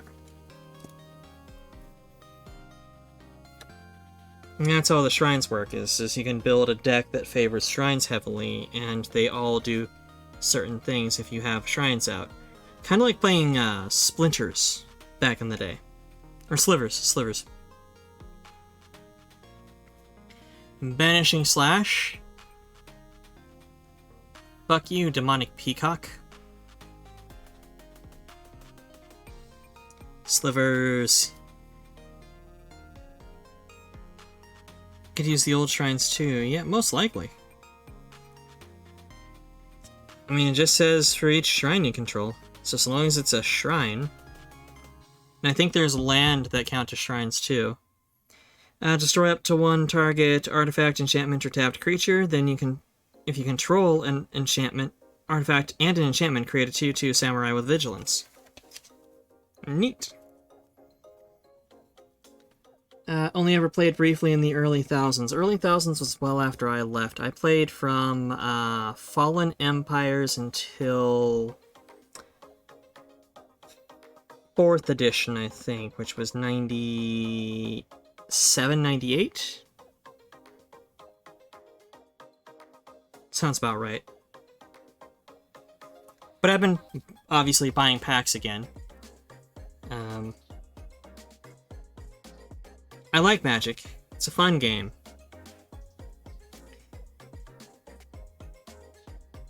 Fox taught you how to play one-on-one, but got very confused how to play in a group. Yeah, the game, like, group play is still a thing that you can do. It was a thing, it was basically what you did back in the day. Like, back in the 90s, pretty much everybody played Circle of Death. You get your homies together, wheel and deal politics, and, you know, kill each other to be the last one standing. But nowadays, it's most formats are dueling formats.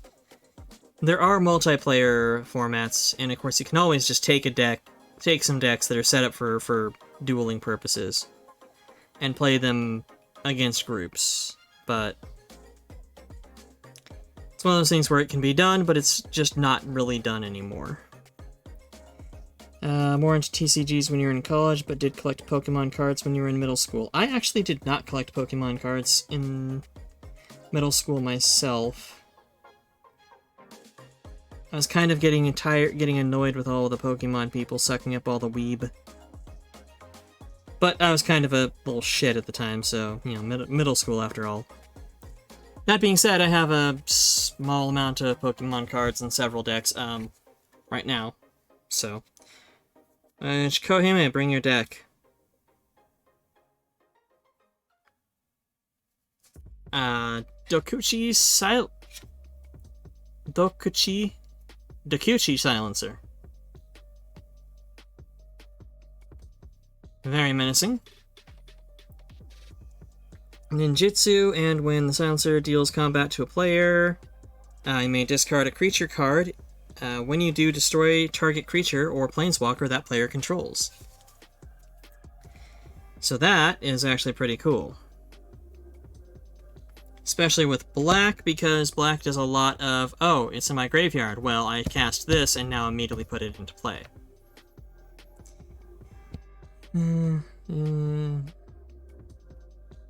Everyone's a little shit in middle school. Yeah. The Kuchi Silencer. No. Seems legit.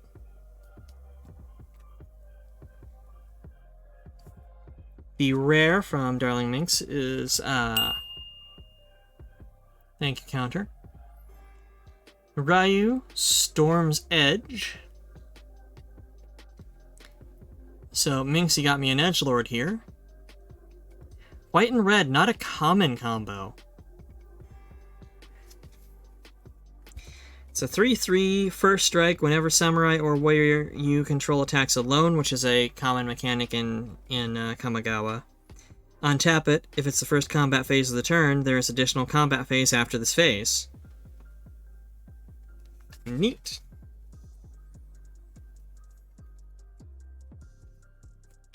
That is actually really cool, because the second combat phase, like that. So a lot of the warriors and samurai have an ability. It used to be called Bushido, but it doesn't actually reflect accurately Bushido, and Bushido wasn't... Like, it was a thing during the Sengoku period, but it wasn't really a thing during the Sengoku period, especially not the way that we know it as it is now. It's like how chivalry was a thing during the medieval times. During the Dark Ages. But, like, not as we knew it. And mostly among cavalry. You know, chivalry, cavalry, chevaliers, right? So they stripped the name off of the mechanic of you send one guy out to fight and some cool shit happens. But kept the mechanic, which I think is one of those cool things they did. One of those things they did to make this set a little less cringe than the last Kamigawa set. But this card right here solves a lot of the issue with doing that, is that you have a bunch of creature cards out that grant effects if you send out a single samurai or warrior to attack, which can be really cool and get you some stuff out of combat if you don't want to do a combat turn for actual combat. But if you do, you're a little bit hampered by that, but this guy gives you a second combat phase. So you do your send out your duelist and all the cool shit happens, and then, okay, well now everybody else comes out to play. So that's fantastic. Thank you, darling. And the shiny is the impossible to tell when it's fucking shiny Aki War Paint. Ah, god damn it. It's done that sort of Gainax, art style. I think I'm thinking of Gainax Gurren Lagann. But it's like, really, the art style is hard to really pick up on details to begin with sometimes. When you put foil back it, it's just obnoxious. But I don't like the foil backed cards, so that is just me. That is a fantastic card. That's a fantastic legendary, thank you. And now we get into Kohime's anonymous gifts.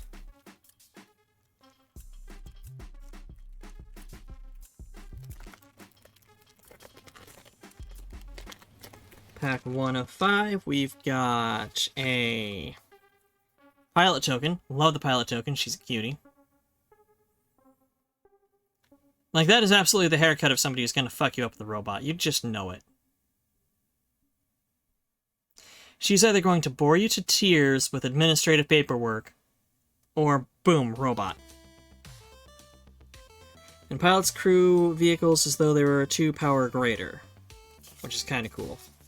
The vehicle mechanic is, at first, seems stupid, but the fact that you've basically got a creature on the field ready to strike that's got good capabilities, but at the same time, isn't a creature until it gets activated by piloting it, so that it's not subject to things like damage, is actually a pretty cool effect.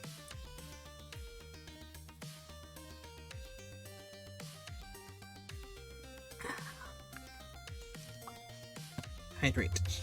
Fluid. My insides are now moist. Shrine Steward. A robot that watches the shrines. Search the library for an aura or shrine card, reveal it, put it into hand, and shuffle. So, for making a shrine deck, very useful. Another Moon Snare prototype. Another Imperial Oath. And Ambitious Assault, and Hard to Read Lethal Exploit, another Favor of the Jukai, Tamio's Completion. So the thing about Tamio being completed is, Tamio's a planeswalker from Kamigawa, but she got caught by the Phyrexians, I want to say?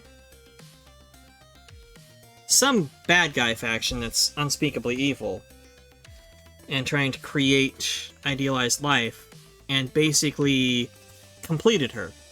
Perfect celled her ass, making her one of theirs, when normally the planeswalkers are the only ones that can actually really stand up to the, it's not the Phyrexians, it's those other guys. The Cthulhu knockoffs. So the lore for this set starts out with one of their own getting turned evil is kind of neat. A full art Mukotai Ambusher. Another rat ninja in the weeb style, very cool looking. And this one's a very simple one. It's got ninjutsu and lifelink, so your 1/1 token gets through, that spirit, gets on through. Bam, 3/2 lifelink, you gain 3 life. The Long Reach of the Night, creepy puppet monster. Turns into Animus of Night's Reach, creepy puppeteer.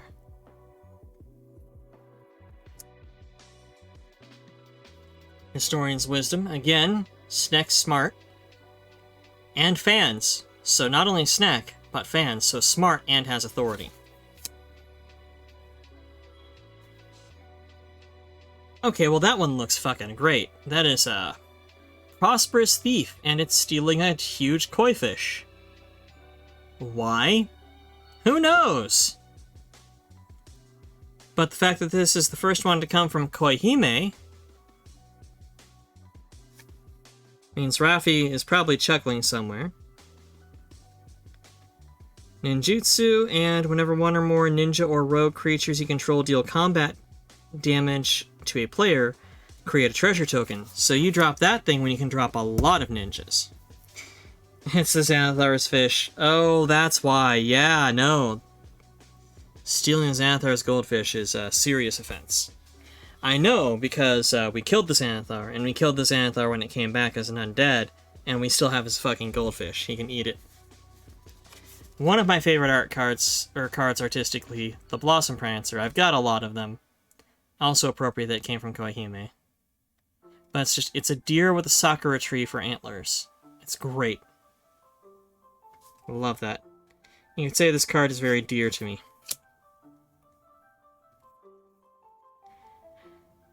March of Reckless Joy. That is a new one, and that is a rare. Oh, I forgot to do the land, but the land is Scoured Barrens. I realized I forgot to do the land when I saw it. Too late. As an additional cost to cast this spell, you may exile any number of red cards from your hand.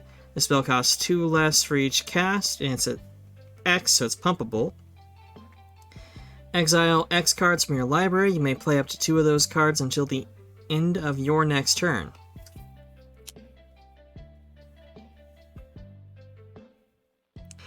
I don't like the fact that it's a lot of exiling. Having the tactical flexibility of playing cards that are exiled and being able to play them this turn or next is neat. And the fact that it's an instant means it's very flexible. You can drop that in the middle of somebody else's turn. And it can cost you as little as 1 red and some cards out of your hand, but it's also a lot of your deck you're dropping. And then Howl's Moving Castle is our foil. The Walking Skyscraper. I think I said this last time, but this actually reminds me more of Chrome Shell Regios, but it cannot be Chrome Shell Regios. Nobody has seen that except me. Everybody knows Howl's Moving Castle. Not a damn person remembers Chrome Shell Regios. So thank you for that, Pat Koihime, and let's see what we've got in the next one here. The token is another samurai. Land is going to be a mountain. Another plains. A number of times I've called plains, and it wasn't plains, but now it's plains. But it's plains to see that this one is also really pretty.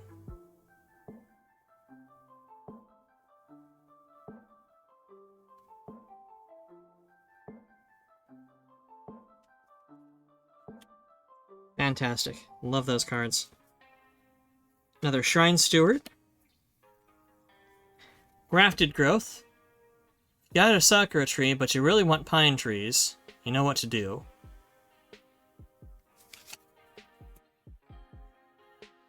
Simian Sling, because nothing is better... The only thing better than throwing rocks is having a tiny monkey on your shoulder that throws rocks. Tries to write Laura Brain. Lol. Think we're here? We right here? Nah, fam. Yeah. I mean, writing is a very fickle thing. I tend to get my best ideas when I'm trying to fucking sleep. So I've been told what you should do is keep a journal by your bed so you can write down those things. However, I'm writing, I've got a light on, in which case I'm not going to sleep. So instead, I just wait for something to stick enough times, like person who can remove you from reality. Maybe a voice recorder, like have a quick hotkey set up on your phone to pull up a voice recorder, so you can be like, so for the last half an hour, or an hour and a half, or 3 days, I can't remember, but I'm still in bed.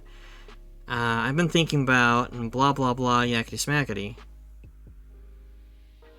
And then go back later on when you're, wanting something to do and transcribe. But I'm not gonna do the writing.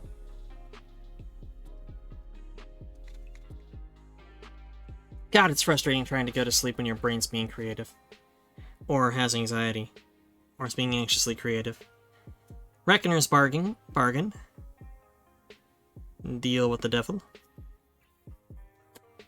Did that for an idea you had stuck in your head. How'd that work?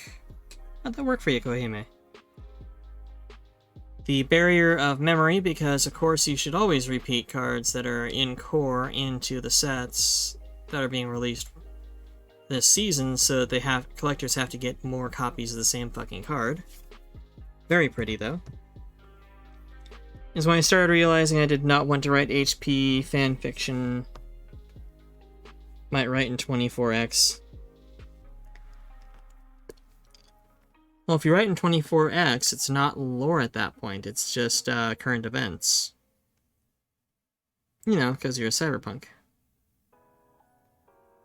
I would not want to write Hewlett-Packard fanfiction either, honestly.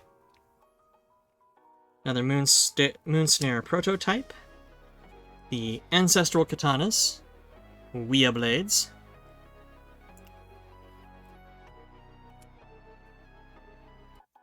Fang of the Shigeki. Snek Ninja.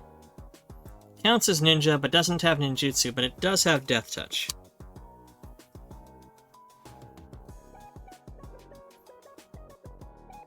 Dokuchi Shadow Walker.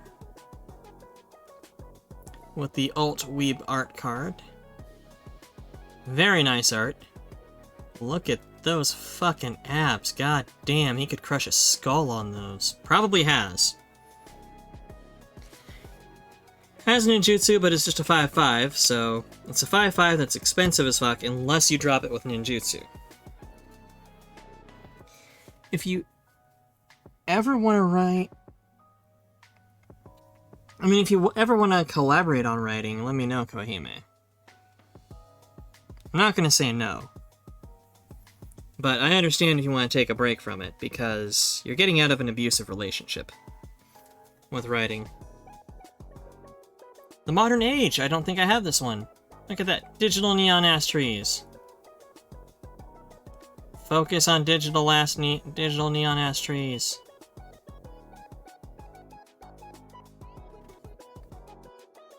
Half plans. Expect plotting this weekend. Fair. Draw a card and discard for the first two, and then exile it, flip it, and you get a Vector Glider, a modern spirit, 2/3. Neat. Assassin's Ink. The theme to this that I like is tattoos being magical. Magic tattoos is highly underutilized.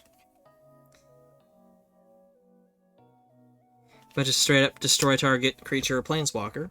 Destroy a planeswalker. If you have a choice between a creature or a planeswalker, just destroy a planeswalker. Distant cackling. Cackling intensifies. Tourism bot!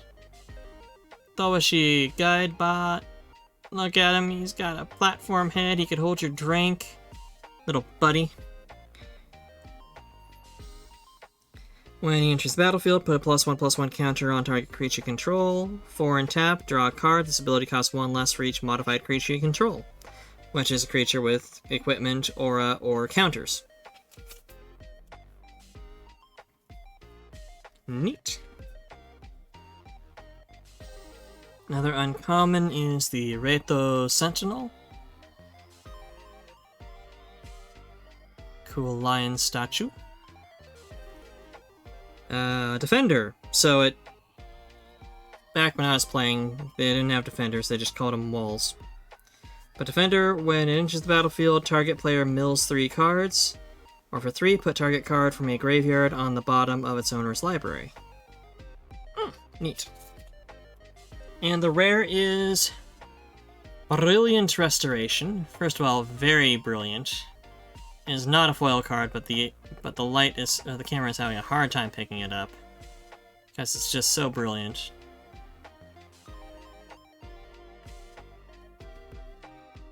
Return all artifact and enchantment cards from your graveyard to the battlefield. Holy shit! So it's near the end of the game, things have been grinding down, you've got a bunch of like robots and power-ups in your graveyard because it's all just been beaten to hell. Brilliant restoration, boom, all that shit comes back. That is phenomenal. Thank you, Kohei. That is awesome, yeah. It's the reverse of like Armageddon and Wrath of God. Okay. So soon we'll run. Token is a keeper card, or sub card for a double-sided card, like those sagas. Can't have too many of those, honestly. Land. It's been plains 2 times in a row, so I'm gonna say mountain again. Hey, hey, mountain!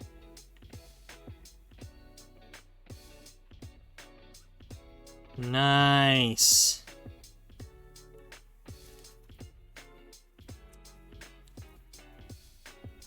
Got another Iron Apprentice.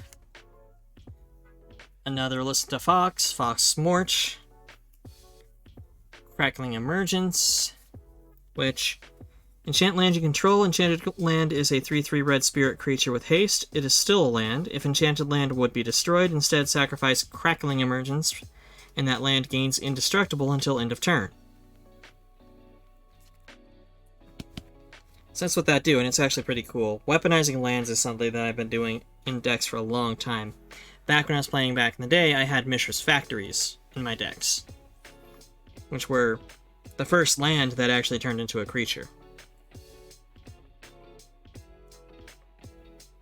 And I loved having those because you could turn one, have critters out, ready to go. Return to action.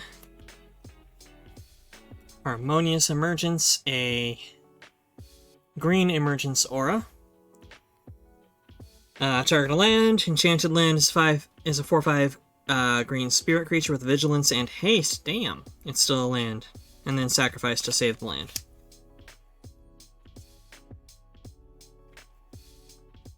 Moonfolk Puzzle Maker. I think I've met this person before. Like, that is a face of a VTuber that's gonna cause some shit. Will you focus? Is it too close?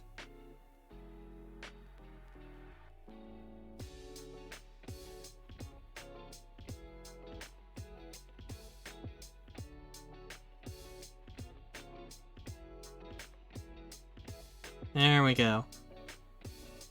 That person's about to start some shit as soon as their model comes in.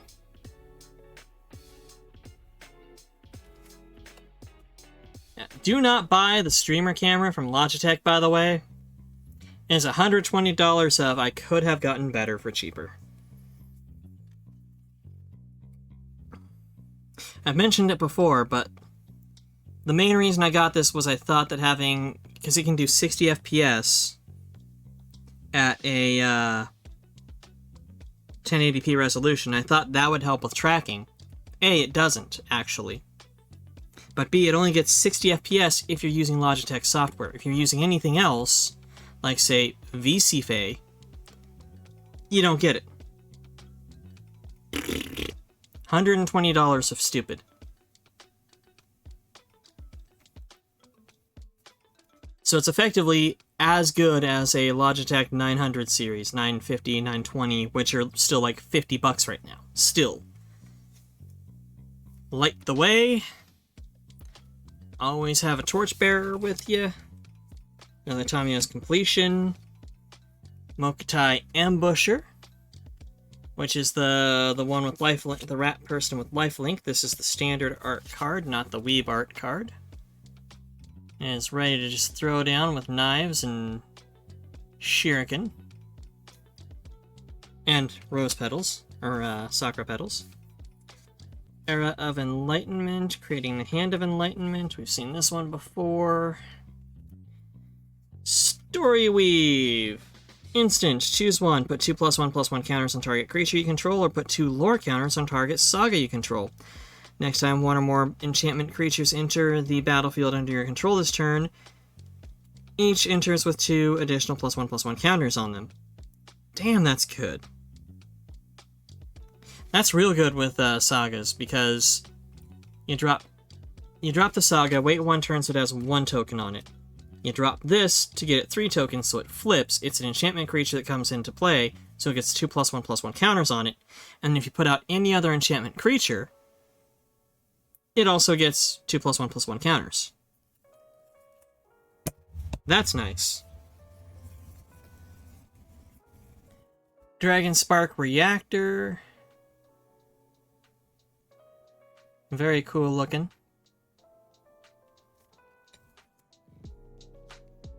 Oh my god, the weeb art for Covert Technician is moe as fuck. Look at her. You know she plays a lot of Minecraft.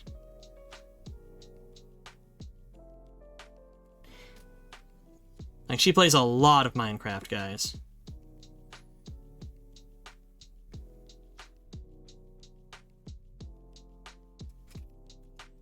And the...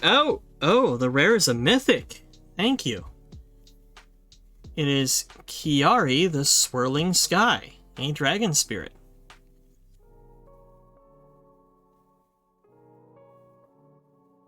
It's not foil, it's just got really good design to the lighting on it. 2 blue and 4 any for a 6/6 flying ward 3, so effects that go after Kiari here cost 3 or they don't go off. When Kiari Swirling Sky dies, choose 1. Return any number of target non-land permanents with a total mana value of 6 or less to their owner's hands. Or mill 6 cards, then return up to 2 instant and or sorcery cards from your graveyard to your hand. So drop 6 cards directly into your graveyard, and then pull 2 instant and or sorcery cards from your graveyard. That's pretty cool. And it's mythic, so if I ever get around to selling my rares... Nice. Thank you so much, Koihime, for a mythic. And we're on 4 out of 5 for Koihime. This pretty much has been a pack opening strem. The token is another dual-sided, and let's say Swamp. I should have said Mountain again. I'm pretty sure this is the village that Cloud Strife and Tifa Lockhart come from. Like, that's the water tower they go hang out on.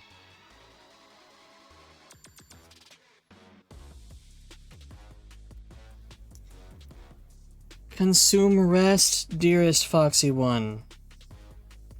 Have yourself a lovely night, darling. And I imagine Minx is also fleeing. I do not blame you, dear. Run while you can. But you both have a lovely night. Uncharted Haven, a land. Comes in the battlefield tapped, choose a color, and it does 1 mana of that color. So it's just it's a versatile land. Ecologist Terrarium. The Chainflail Centipede again. Season of Renewal. Fox McCloud. So I mean, Fox McCloud. Can't argue with getting more Fox McCloud. Whenever a vehicle you control attacks, choose 1. That vehicle gains first strike or untap Ace, Katsune. Or Katsune Ace. The Kami of Industry. Fire Ape Blacksmith.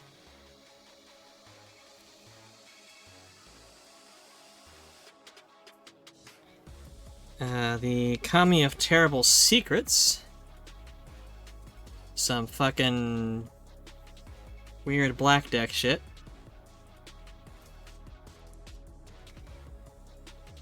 Iganjo Exemplar, Human Samurai. Whenever Samurai Warrior attacks alone, gets +1/+1 until end of turn.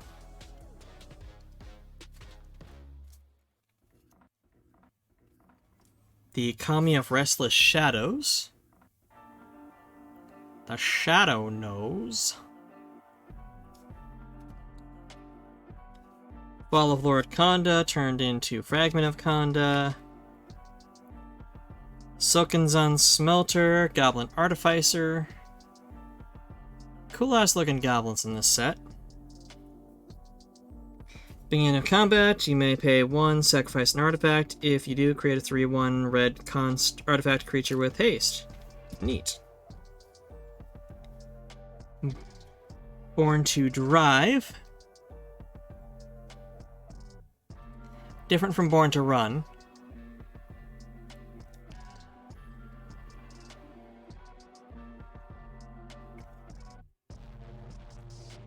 Reality Heist.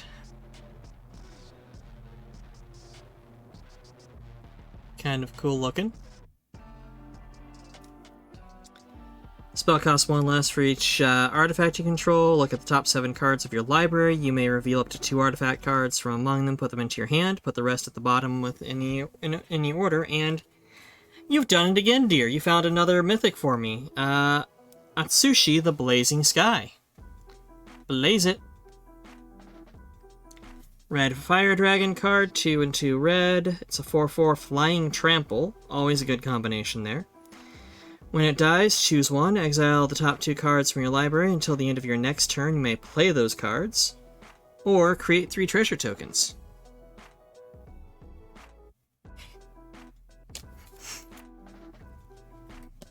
I think Fox and Minxie are gone, but that's okay. I will let them know you said goodnight anyway.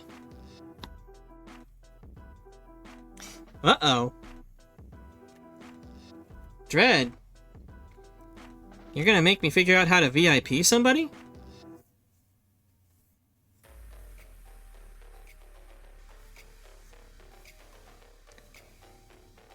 Oh no.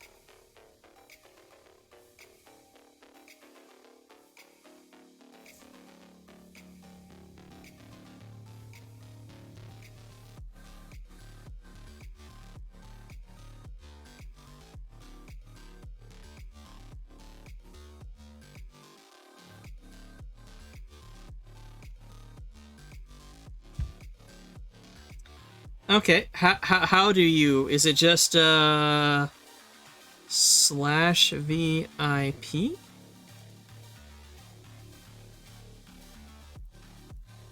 EM underscore D READ.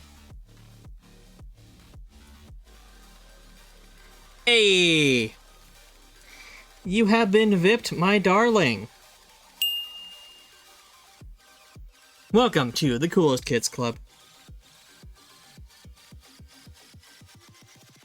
Hey? Yes! Class warfare! Rabble rouses. I mean, Kohime, you are also a founder, though. Had to reload. Number of times I've said that.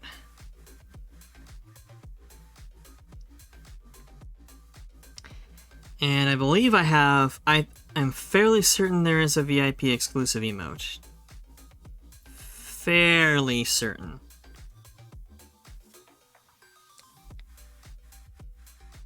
Not 100%. Look, it's in my contract. I have to be silly once a stream. It is, actually. That is true. Contract is very specific on that. But let's get to your final pack. So, welcome to the Cool Kids Club, Darling Dread.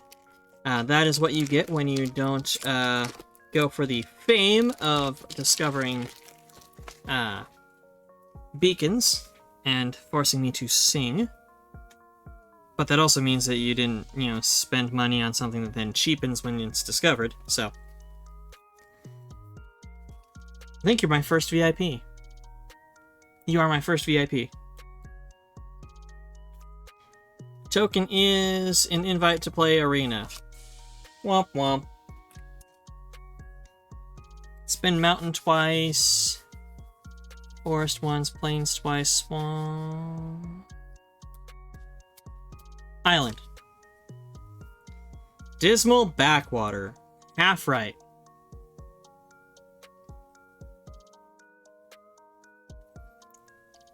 Man, even their dismal backwaters still look kind of cool.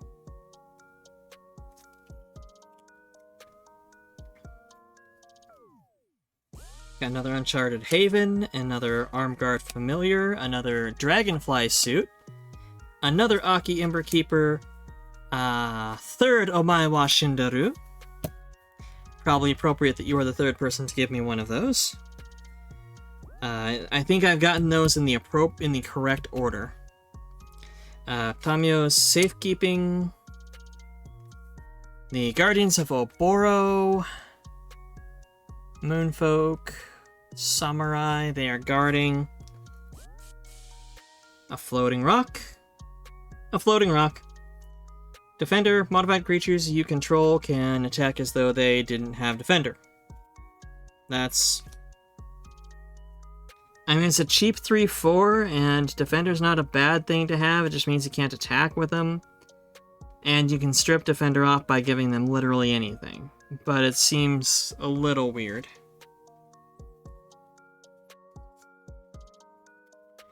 Intercessor's Arrest, another paperwork beats rat on motorcycle.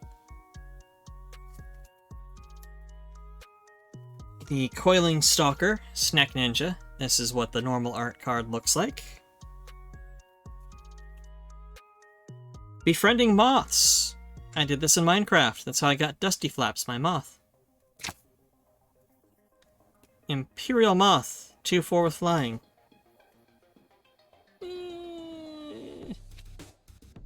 It's an okay one. The Orochi Mage Keeper. Or Merge Keeper. Merge Keeper. Snack Druid, add 1 green. As long as Merge Keeper is modified, it has tap to add 2 instead. Pretty neat. Asari Captain. White-red Samurai. Whenever Samurai or Warrior you control attacks alone, it gets +1/+0 until end of turn for each Samurai or Warrior you control. That's the power of them Samurai decks. You only get 1 attacker or a turn, but that one will fuck you up. Essence Capture. Counter target creature spell, put a +1/+1 counter on top of 1 target creature you control. Neat. And the rare is the Teachings of the Kirin.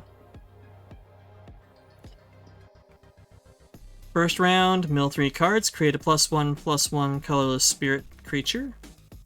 Second round, put a +1/+1 counter on target creature you control, and then flip it to be the Kirin Touched Orochi.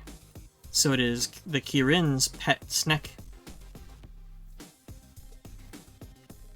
Enchantment creature, Snack Monk.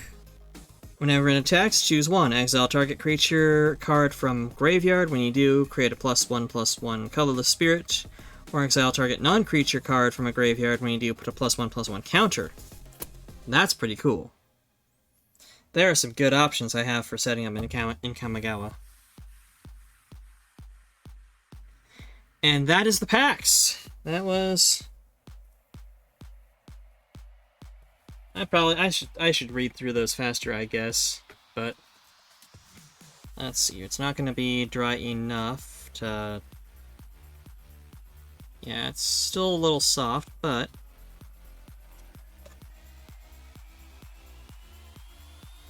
this mask is tragically on hiatus until this dries, which means it might be something I can work on the weekend, though.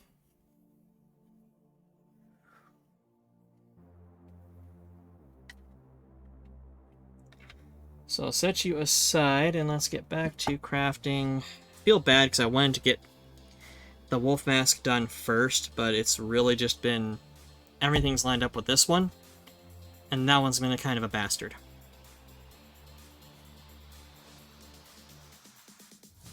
Gasketing material. Is that was not in that same container. Oh god, you are over here?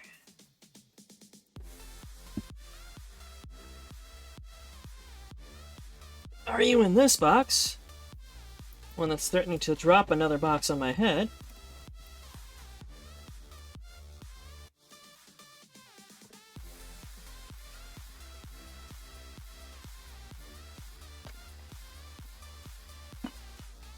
You're extremely not.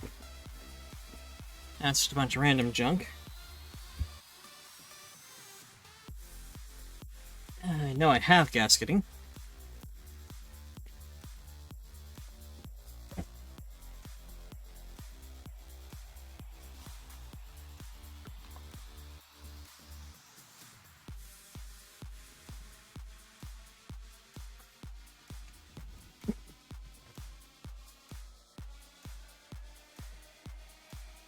This bench is so goddamn low.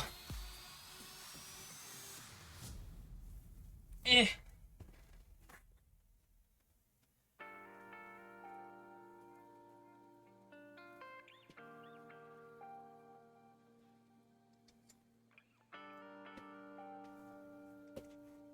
I know I have you somewhere.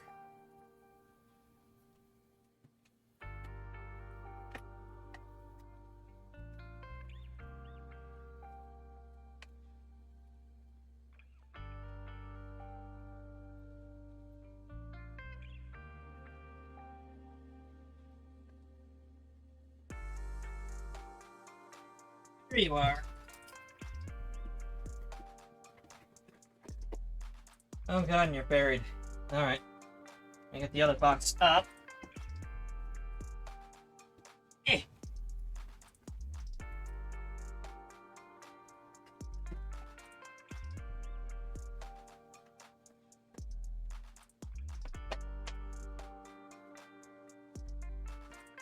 Oh, fuck. Bench just low enough that I can actually fall into it. Amazing. You need a walk. Walks are very useful. Out here in South Tacoma Way, they're also incredibly cheap and everybody sells them.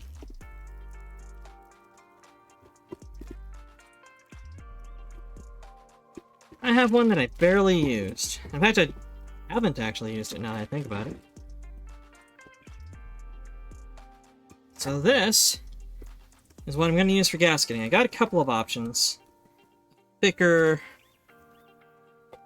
sturdier stuff, but the important thing is that it forms a gas seal, which this will, and it's soft. It's hollow D-tubing.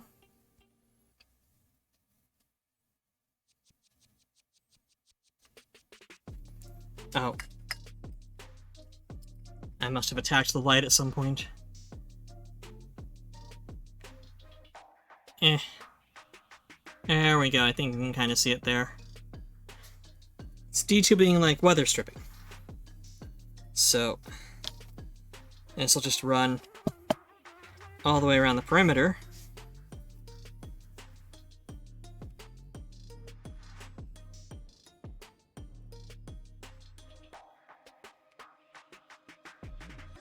In which case, get a rough measurement and cut extra.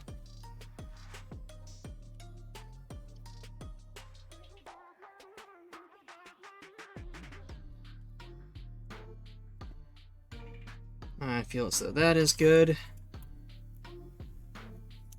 Now I'll start the gasketing at the bottom. So if I start it at the nose, it's going to be uncomfortable. Because there, you'll feel the seam there. Got this nice big old fistful of stuff here.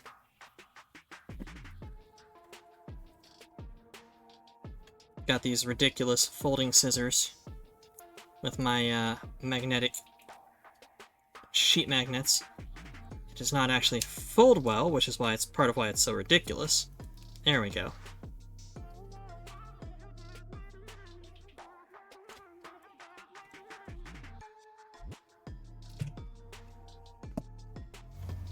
If I start the gasket at the bottom here, the only issue is I set these holes too low.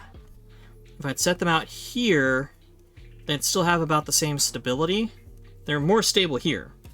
But they wouldn't be too compromised over here, and I'd be able to run the gasketing across where those holes are and gasket more of the surface. But that's gonna be okay, though. How many times can I say gasketing in a sentence? Or gasketing in a 5-minute stretch? I think I want to... Yeah, that stuff's sticky as hell, so it'll be fine where it is. Sort of taking up the ridge here.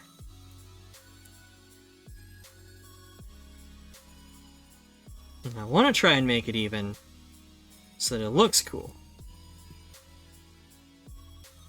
However, the important thing is that it lays flat, stays put, so that it doesn't get out of place later on. Because you want this thing to stay the hell put. Because this is what seals out the poison.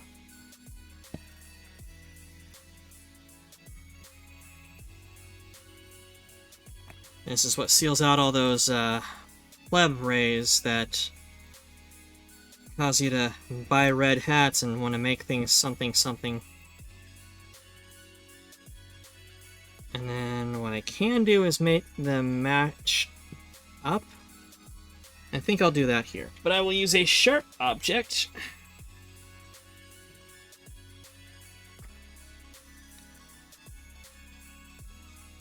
to cut down and through.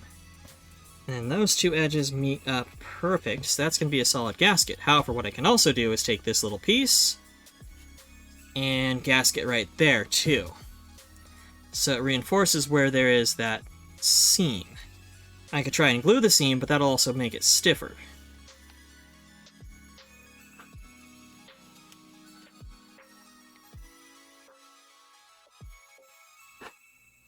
And that will cause it to... The mask will stay put easier, and it also pads it so it's more comfortable to wear over extended periods, and it also creates a gasketing seal. Hence me saying gasket all the time. Saying it possibly enough that it no longer counts as a word. Gasket. Gasket, gasket, gasket, gasket, gasket.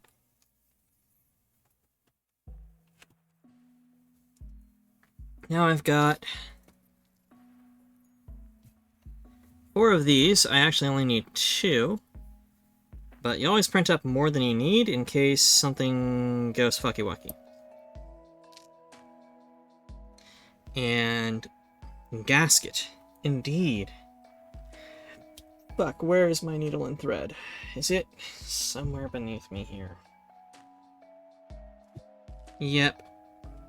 Let's see here. I need to pull out multiple kits here to get to the one I need. So I don't have just a small needle and thread around handy.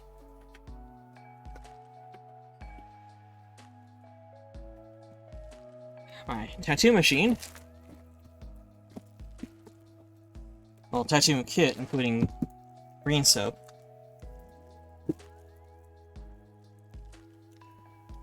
And had to move my Dremel doctor's bag to get to my huge ass tote for stitching, just to get this black thread here. And where the fuck are my needles even at? Ah, here is some needles. Some needles. Because when you lose needles as often as I do, you just keep buying needles, and then you find needles, and you have way too many needles. But now I live in Tacoma, where it's common to find needles, but not this type of needle. Needles for everyone. That is actually my Medicare plan. A chicken in every pot and a needle in every vein. Vote Fluffy 2020-ish. Hey, you could do worse.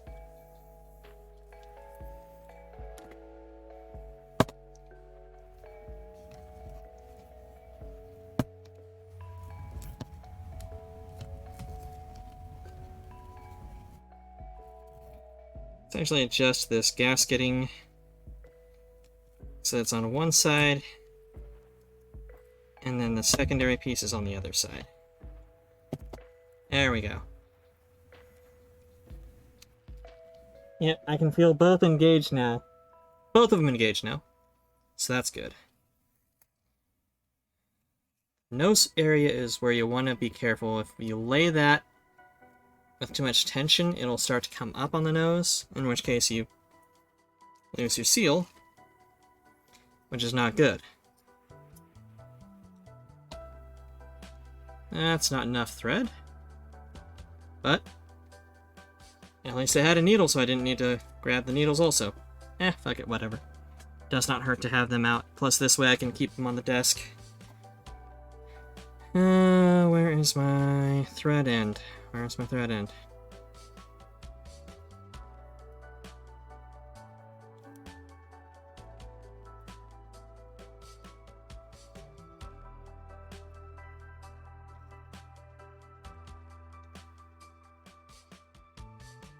I think you are my thread end. Yep. Somehow my thread end got trimmed all the way back to the cut in the plastic to the spool.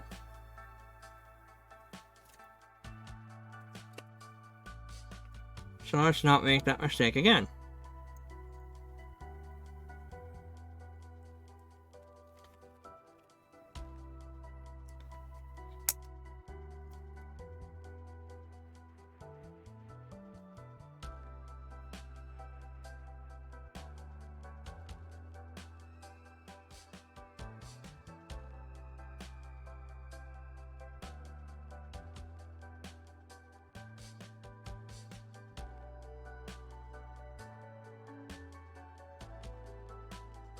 I had it, then I pulled it out.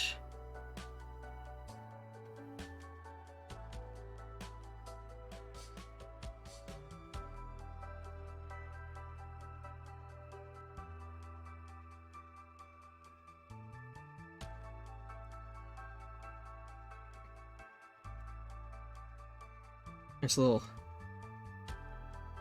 red thread, a tiny fiber. To keep you out. It makes threading a needle so fucking difficult when there's that little, like, proboscis fiber.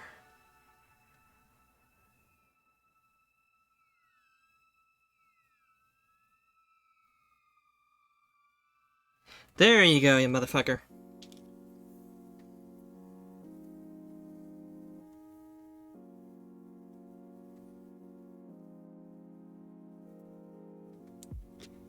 Food eaten, medication taken, Hotel Travago. Nice! I also remembered to food and medicate.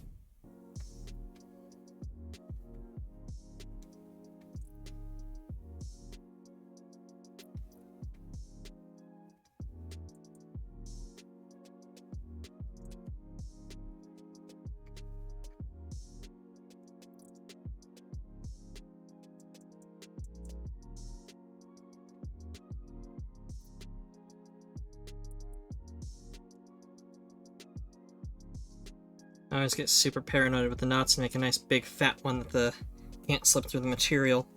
Especially when working with something stretchy like this, well, elastic cord, because it can slip through elastic cord. Very easily, in fact.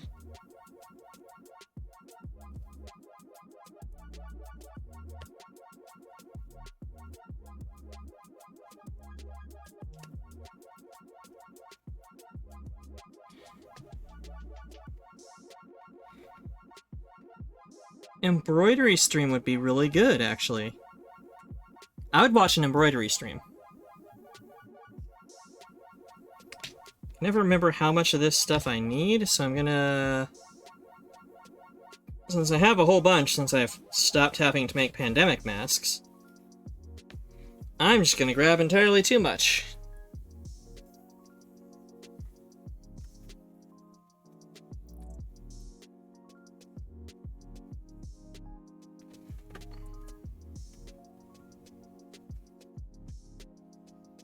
Buy a kit off Etsy to ease you back in.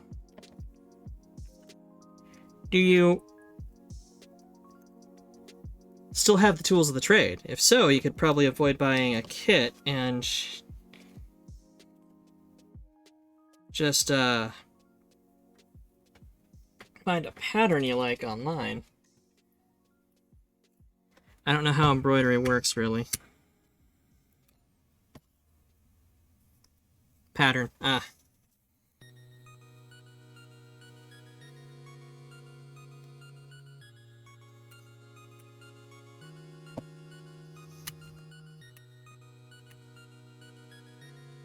Finicky ass torch.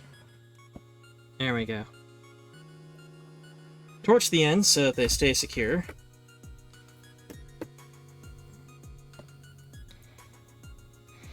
And then I'm going to prototype this a little bit because I don't remember how the fuck this goes.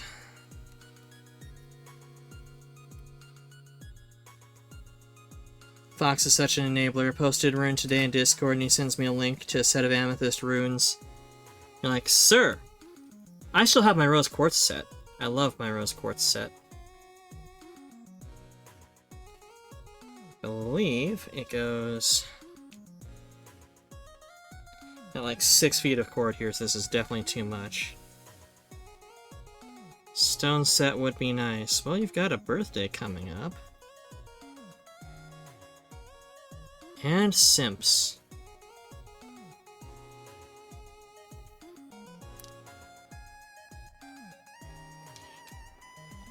I think it goes, thread it through like that. And through here.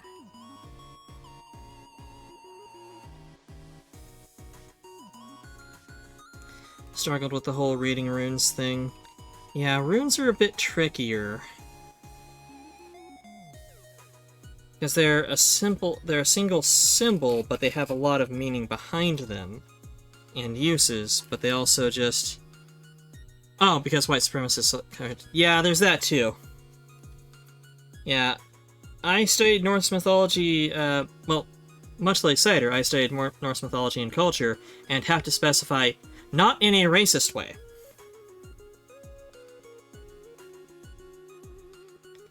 Makes you upset. Yeah. Yeah, I went a seer when I was a youngling, but then I found out about Odinism before it was really a factor. And that killed it for me pretty hard. Like, wow, these guys are just racists.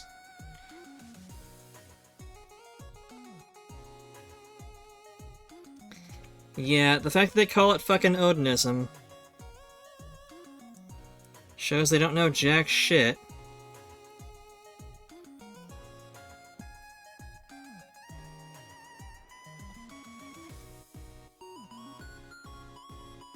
It's like, where do we start with the you're wrong? Do we start with the fact that Odin is one of the deities?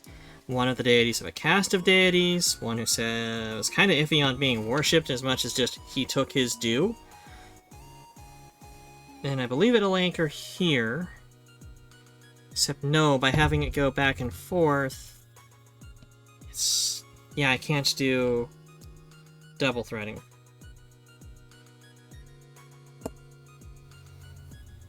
Not like that. Good thing I tested this on mine, and it did a dry run test. So anchor, and then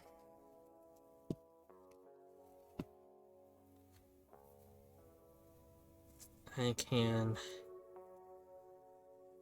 drag it along to suck up. Cherry, I'll drag it. Yeah, that's how it goes. Okay. Have you read Neil Gaiman's Norse mythology? I have not. I should, but I have not. I should read all of Neil Gaiman's everything ever, but it's so good. Yeah, I hear it's really, really quality. Like, he does his damn research, which is more than you can expect from most Odinists. Also biased because he's your favorite. I mean, Gaiman's a fucking gem.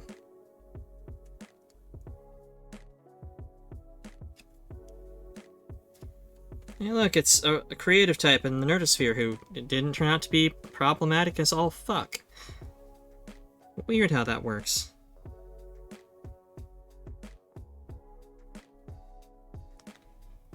Plus, he will unwell actually you to death, but only if you fucking deserve it.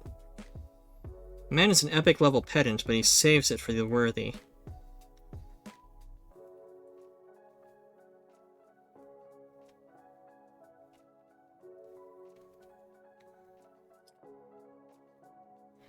I did read American Gods, read,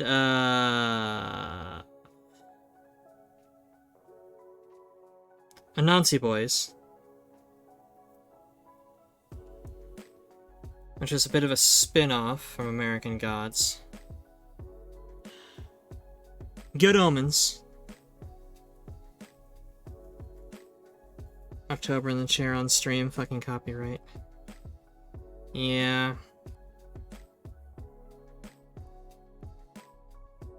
Copyright can be a bastardly thing.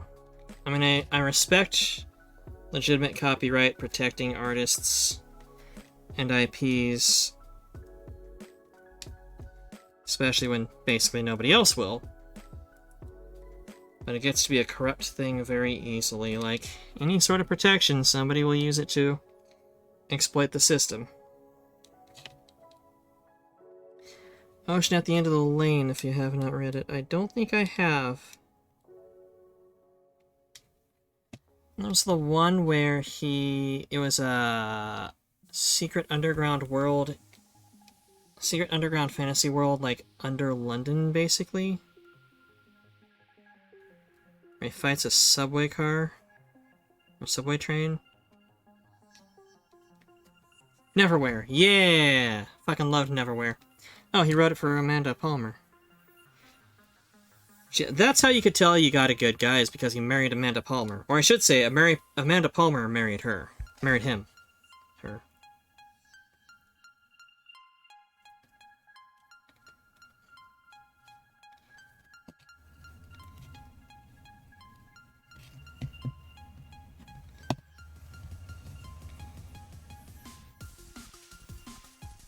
I'm not doing anything too complex. I'm basically just tracing around the tag I created to keep everything in order and to put more material, or put more stitches in to A, keep that knot at the end from going anywhere anytime soon, and B, just make sure everything's secure. Option is like magical realism. It's not the right phrase.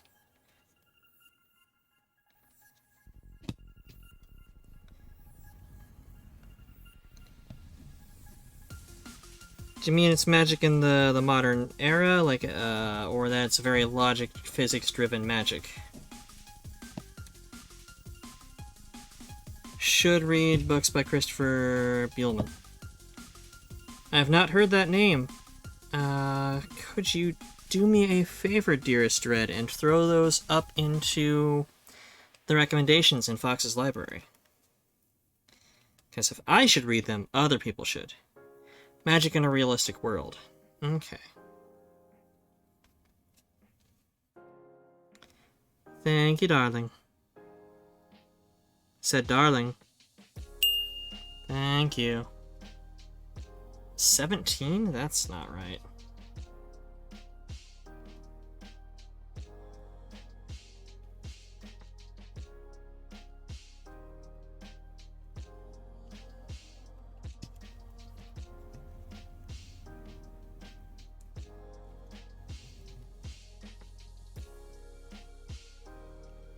$17 seems really low, darlings.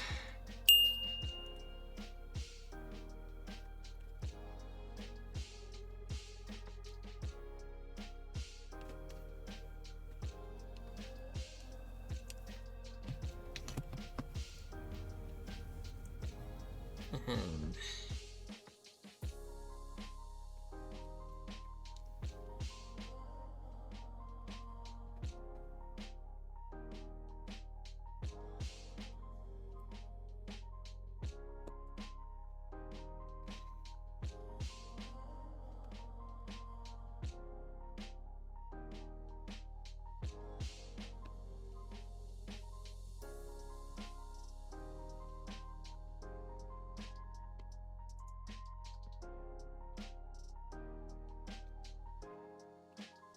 And to keep this end secure, aside from that notch, which is pretty sizable, since it's small and on the bottom, I'm going to stitch through, creating a bottom lip stitch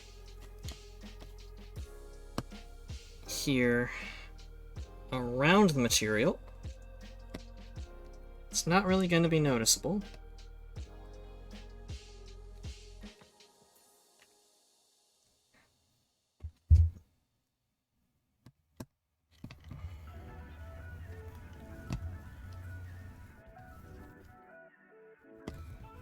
And then not that.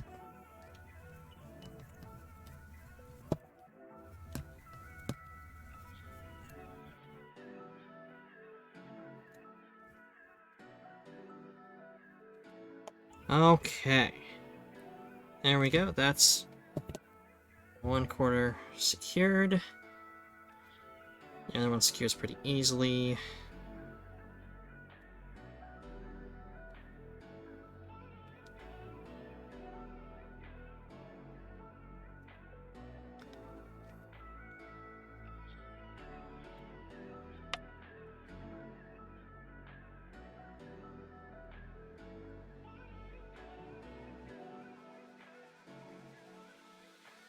Just a matter of making sure this is all in line. Because you don't want this twisted. Don't want to get this twisted. This rap game is mine.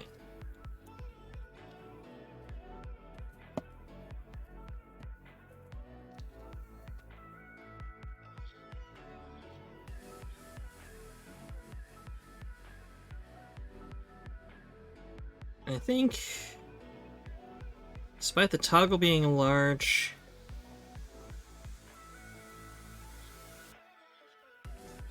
I'm gonna try one silver on mine, see how that works.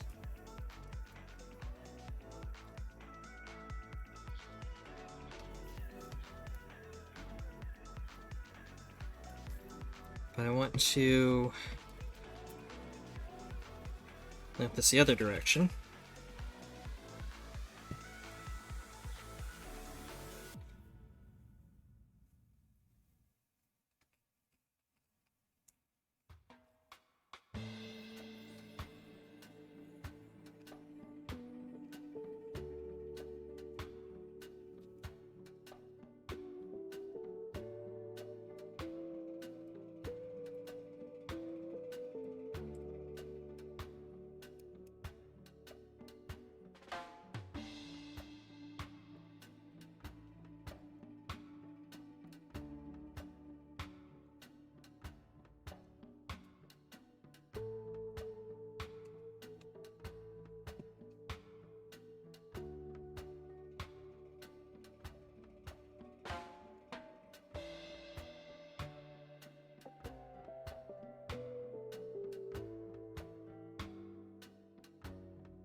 Let's actually cut this in half because I know 3 feet's gonna be too much.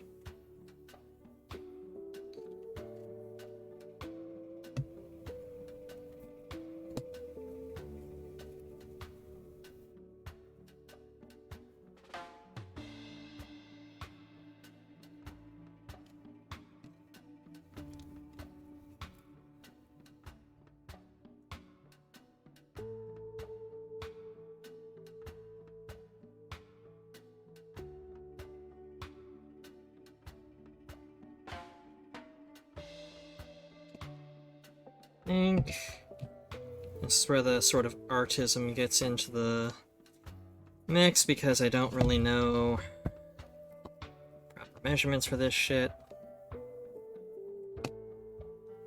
That's probably going to be good enough amount of strapping there.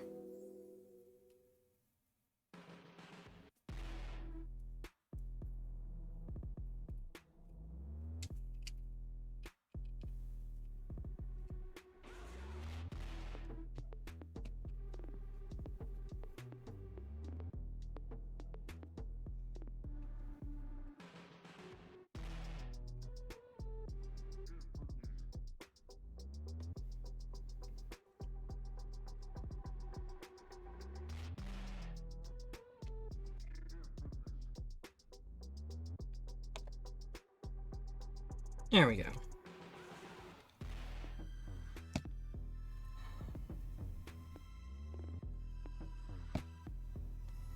But what I need to do is reverse this, and this is again why I'm glad I was working off of another mask, not just the one that I am gifting to a friend. Because had this been a commission, I would have fucked up several times. And not in my mind. Oh god. Burn thumb. Burn thumb. Earned the commish.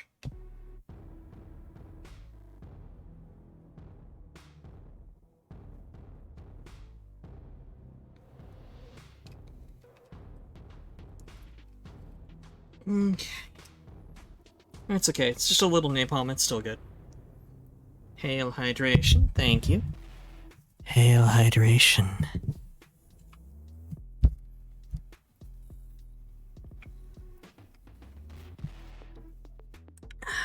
Delicious.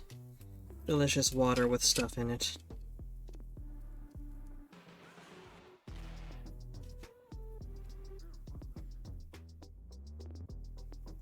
And loop it here.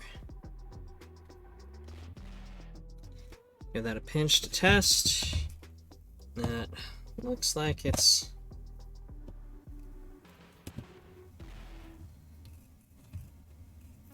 going to be pull it along, pull it along, and it shrinks it down. That's still probably going to be plenty to hold it with. Stuff is extremely stretchy.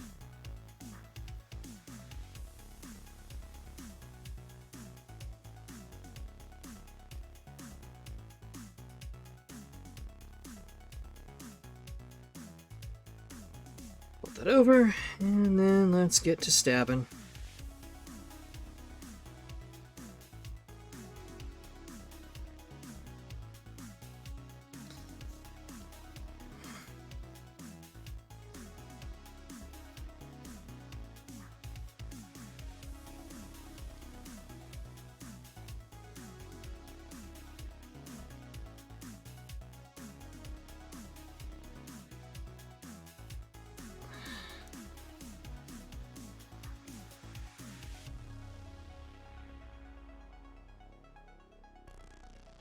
Commence the stabbation. And we're just doing another box stitch here. Oh, don't want that to happen. That's bad. That's the worst outcome. As your thread catching the entire mechanism up.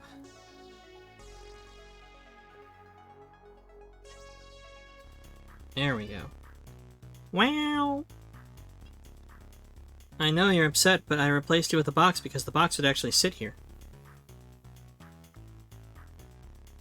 Bit says, wow!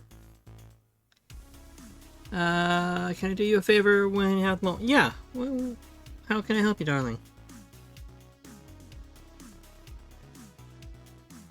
Is this something I should be checking my, DMs on? Did you slide into my DMs? Do I have a tape measure near me? I do.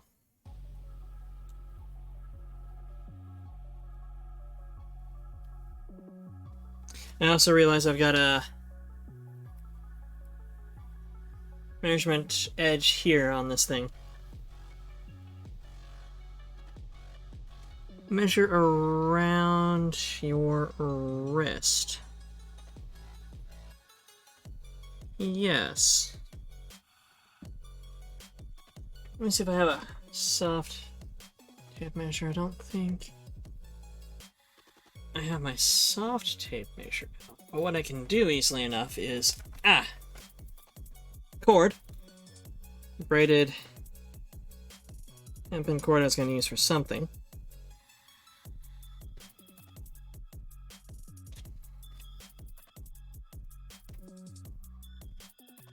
So loop around. There from not to there, and that is 6.5, 7 inches. For reasons.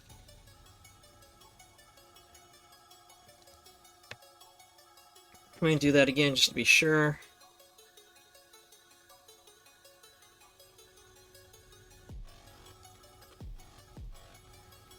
Okay, so from the end of that knot here to here, it's taut but not tight. And yeah, about 7.5.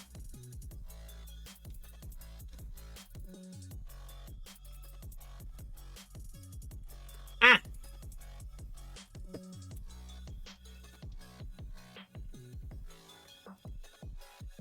You are welcome, darling.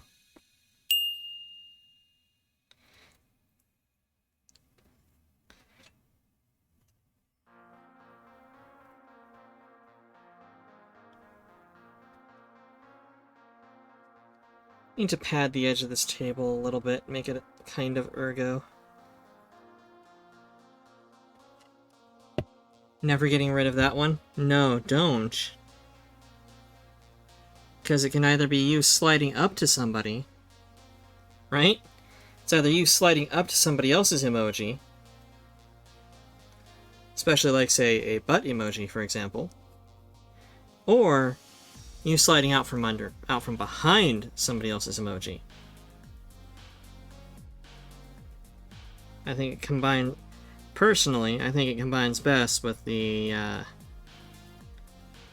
couldn't see any of Doppel's new emotes. That is... Were you on mobile? Because I have trouble seeing emotes sometimes on mobile. Oh, you couldn't select them? Hmm. Seemed like they were having problems. You're on your computer, oh.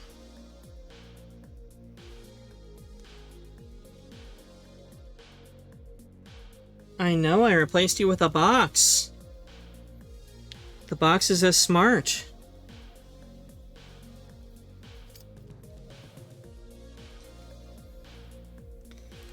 Okay, fine, you cute little bastard. I'll move this box. Is that what's gonna make you happy? What's it gonna take? Okay.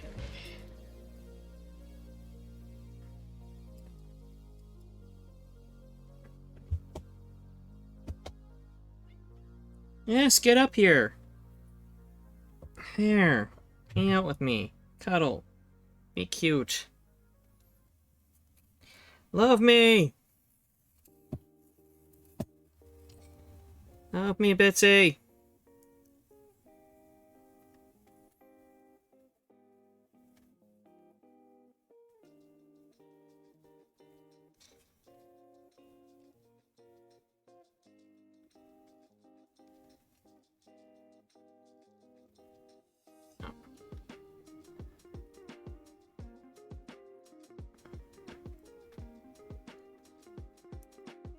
Yeah, I was able to see her emotes, her new emotes, but sometimes some of the emotes would just spaz out. But I was also on mobile, so the emotes are very iffy on mobile, in general.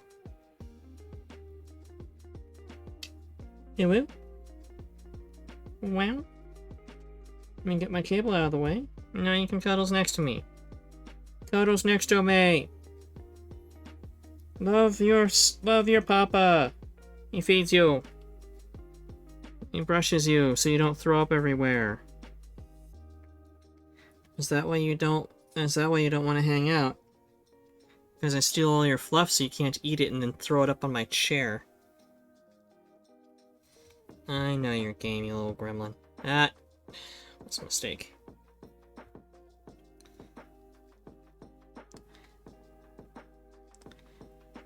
Kind of feel like I need to commission a sliding into your DMs emote. Because that one of you is just so fucking good.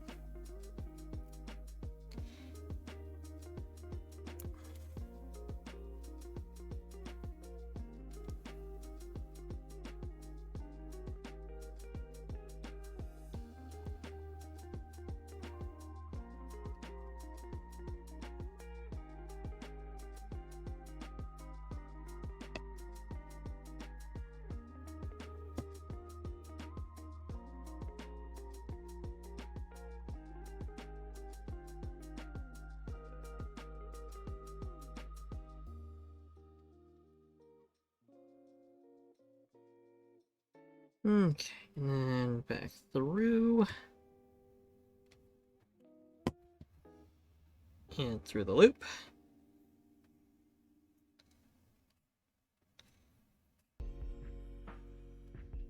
Nice and tight.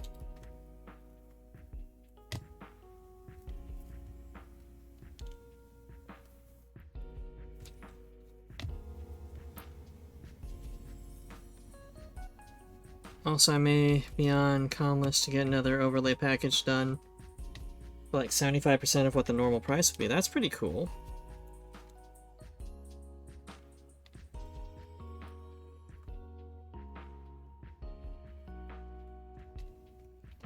Okay, now it's all knotted up and good to go.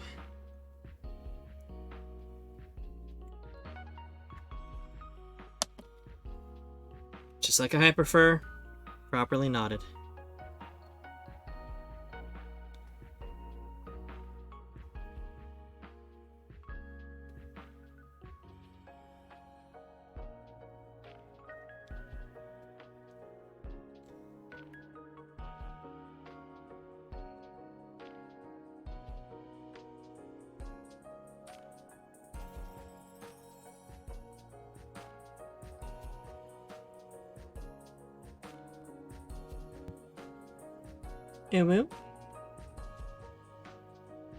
If I take the camera off the mount, are you gonna...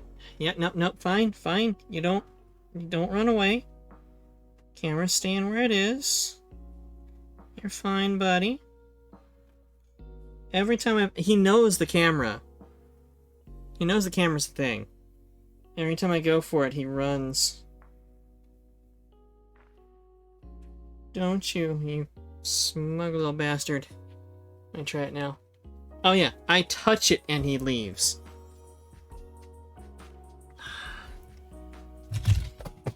My little trash gremlin.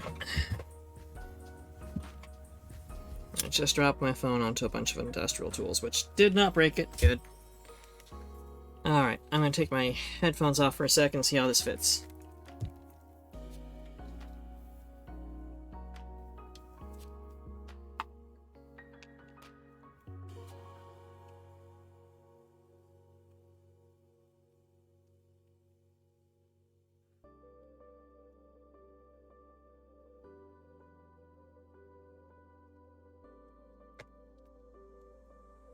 Yep, that's good.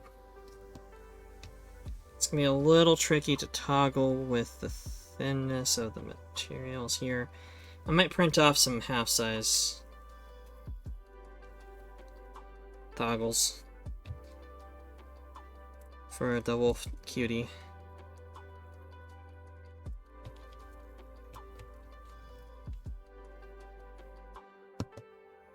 Oh god damn it, somewhere it got twisted.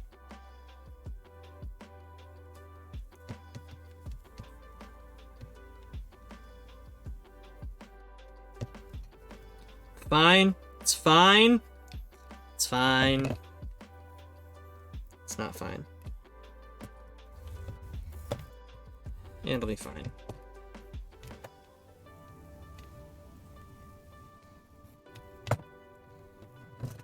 Just means the toggle's upside down. Looking at 10. Much. It's about 20 inches, so I have plenty of room on this.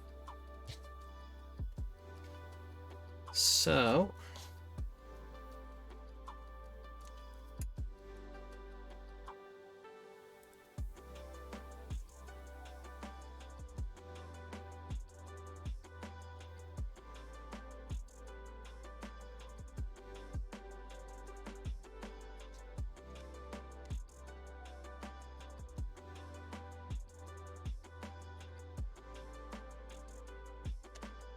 that's extra right there, or waste as some people would say, but fuck those people, they're assholes.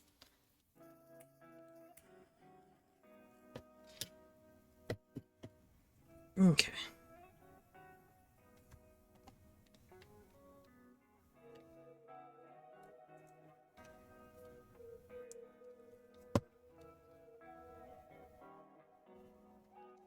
Now we're just threading this side.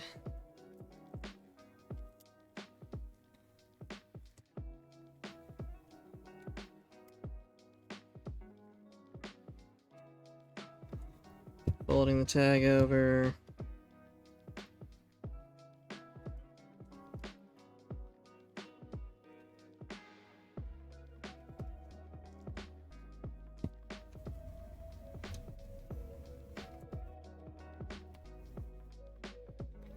And dropping a stitch.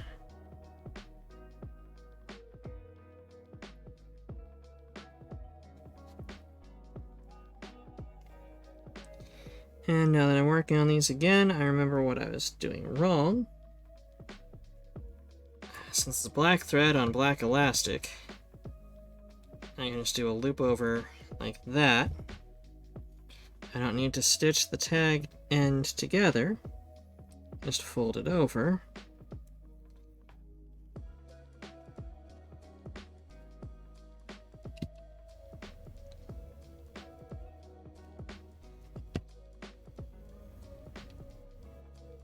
I could probably get away with just doing 2 line stitches, but to the full box.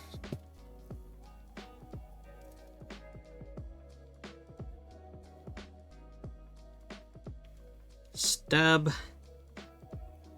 Schwip. Stab. Schwip. Ah, catch the fucking tusk again.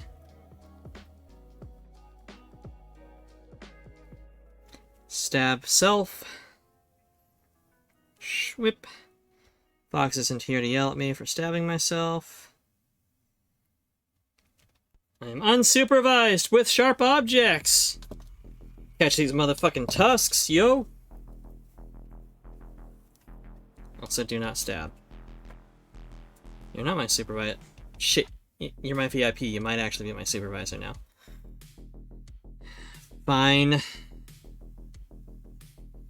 I like this track. It brings back memories of when I was doing Cyberpunk, because this is what I'd always open with.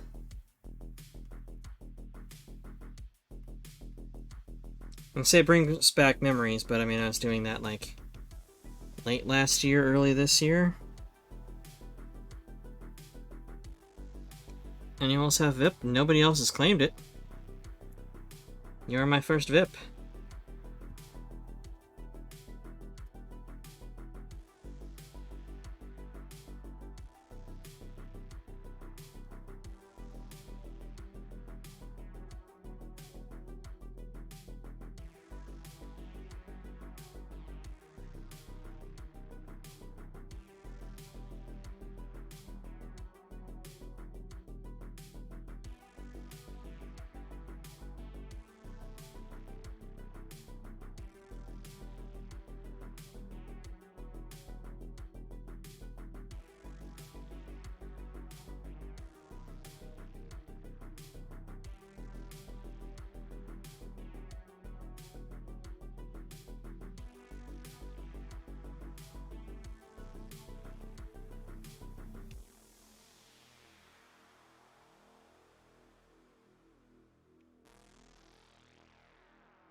Now you just gotta save up 10k points.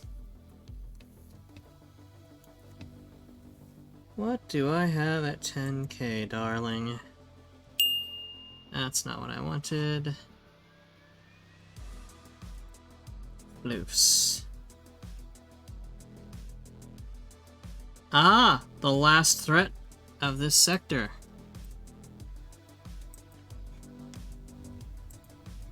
Indeed. Indeed.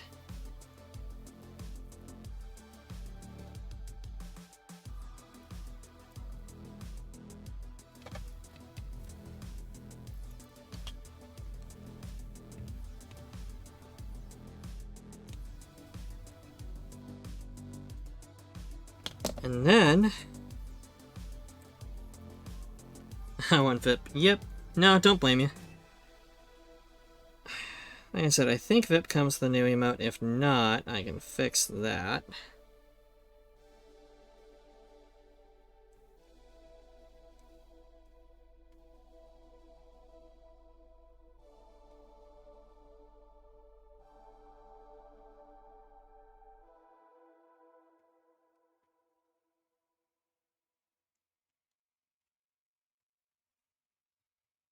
And it's...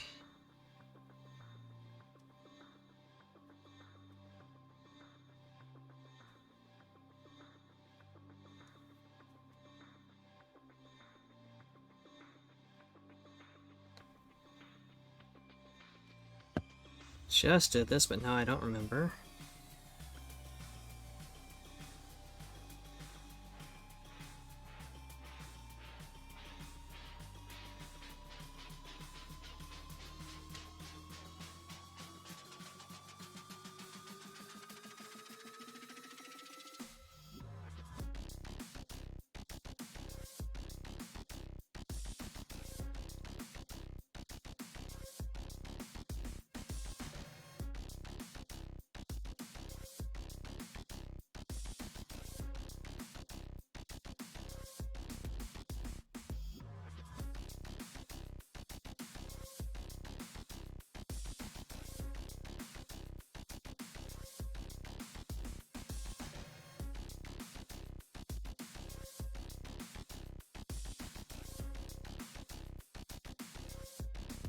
You know what, let's keep it consistent.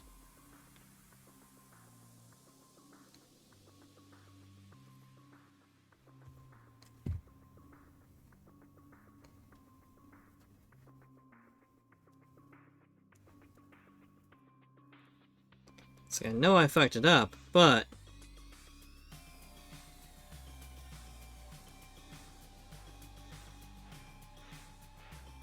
let's fuck it up evenly.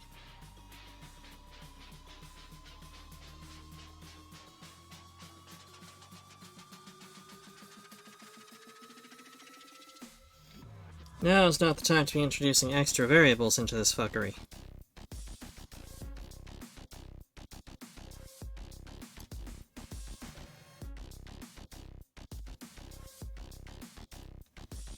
And drop you on through.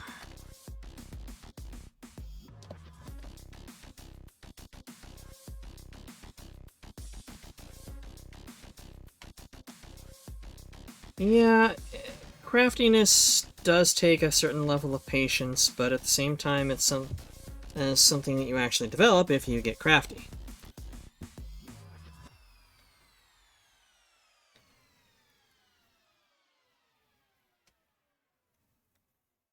Through, and this will flip on me just like the last one, like a rat bastard, but it's going to be at the back of my head, so unless I'm doing somebody, or I should say getting done by somebody while wearing the mask, which I'm not going to say no to, that sounds weird, but alright. Done weirder! Nobody's going to notice it. And if they do, they should be focusing on other things, damn it.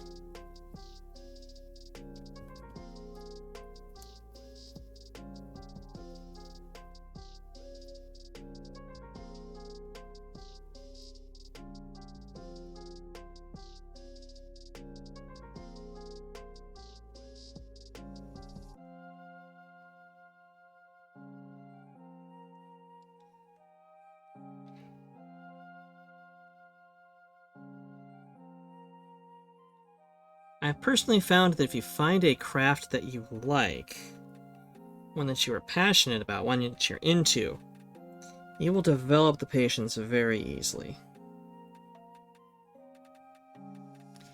Because you will not want to put it down, and you will get frustrated because you're not doing well enough, you're not moving fast enough, but it'll be the one that you suffer through the learning curve on. And I know this because I've tried so fucking many crafts, picked up so many fucking skill use, or skills at random.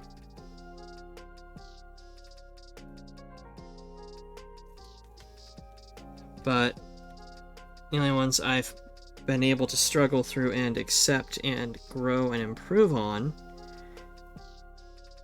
are painting and modeling. I've been working on others and I've been doing good. I've been using the assortment of skills, techniques, and understandings I know to restore things, but I also haven't been doing resto work recently. It's one of those things where I will burn out doing one project, go, okay, I finally got it done. Time to not touch crafting for another year.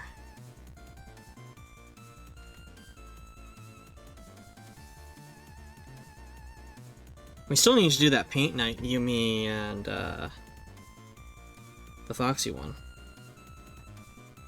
I mean, anybody else, too.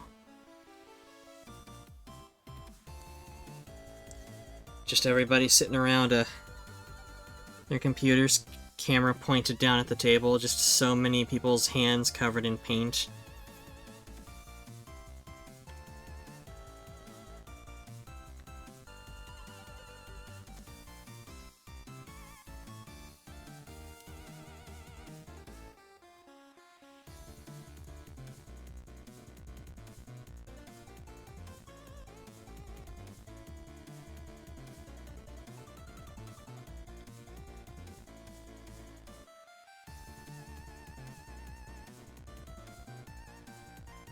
Yeah, this thing where if you're not immediately good at a thing, you get frustrated, which you know is stupid because developing skills takes time and patience.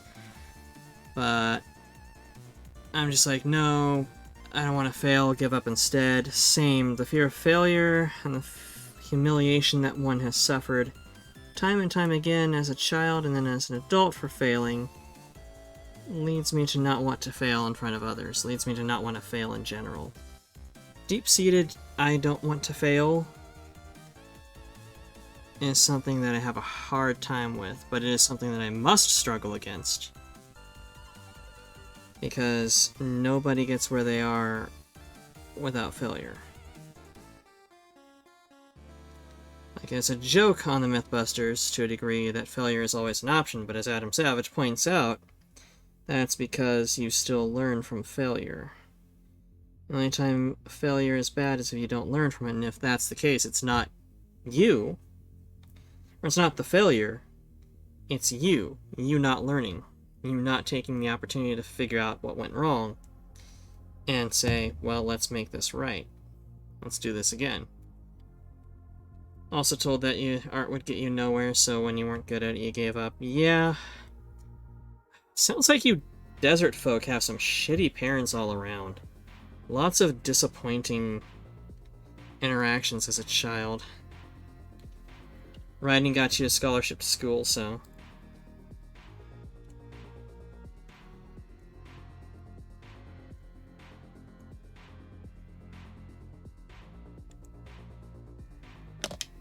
Okay, that one's set up now.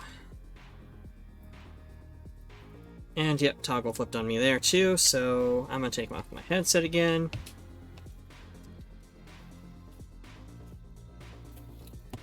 Should've known the toggle would flip each time.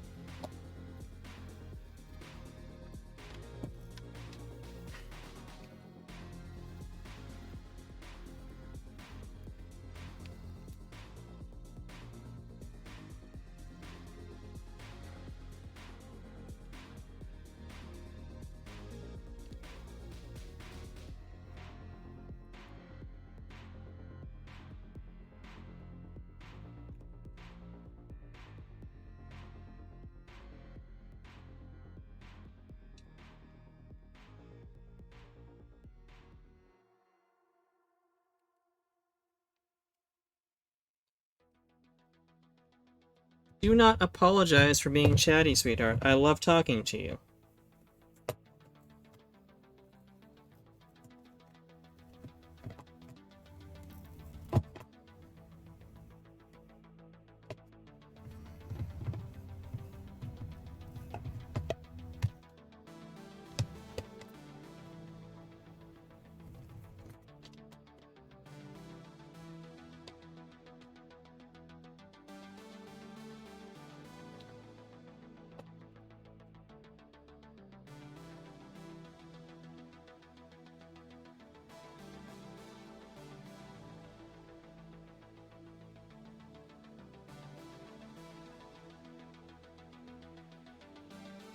also have this thing where you consider to be such a great student is anything you're good at, but in reality, you came from a teeny tiny redneck town.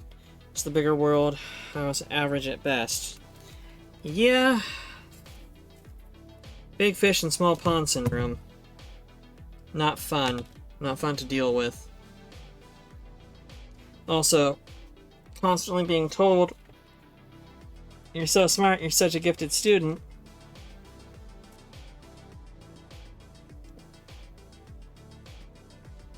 Yep, glasses reveal. Glasses. So this is what I was talking about as far as glasses fitting into the VR headsets I have.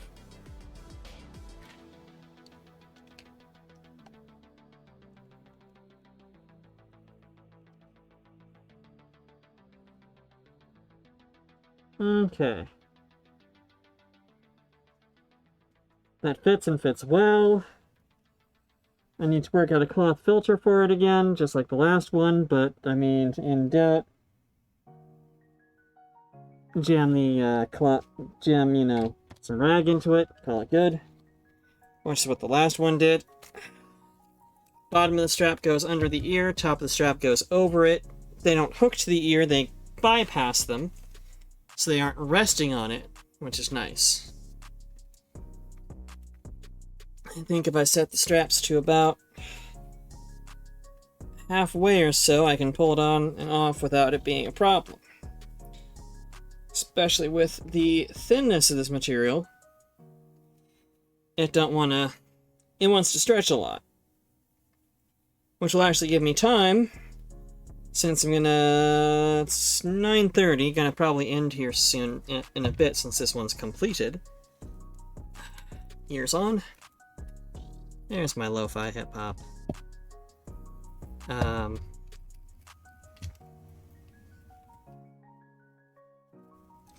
But I was saying words.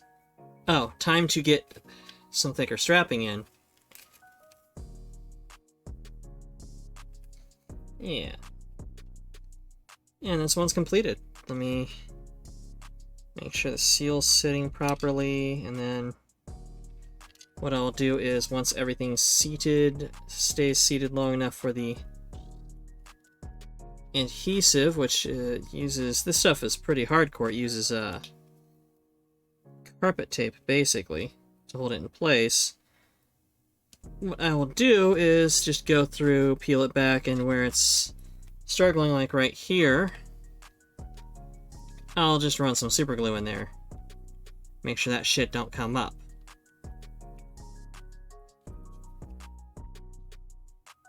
But it's complete. I'll get some thicker strapping in from that place that we all buy shit from, though we don't like to. And probably replace the straps, but then I'll also have straps that'll work for this size toggle. Which I'm looking at. This is 6mm, so it has to be at least 1/2 inch. Oh, thank you, Dreddy. I appreciate that. And you used to have glasses like these? They are cool looking glasses. And pretty comfortable. They're lightweight. I'm going to kill my mic over here, put us on a BRB stream, and go over to the computer though, since we are done craftalating.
Okay, back at the desk now and just moving OBS on over to a monitor I can see.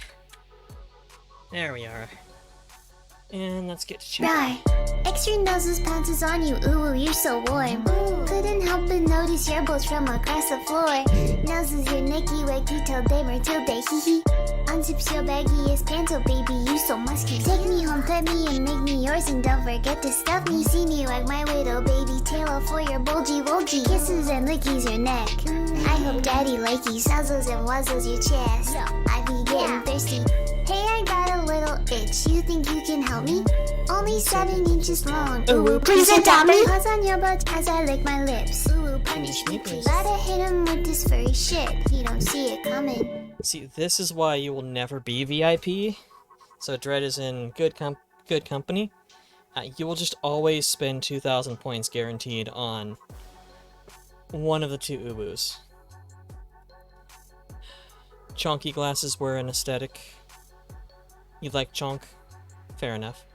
Do you need VIP? Well, I mean... Do you want to be cool like Dread is? Dread's pretty cool, don't you think? You can already say fuck. That's a good point. Dread is pretty cool, though.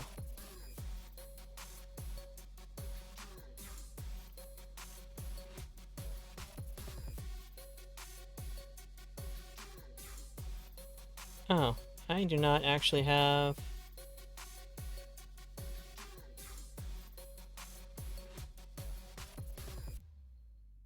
Okay, I have not unlocked the ability to give you a VIP emote. That explains it. That is obnoxious.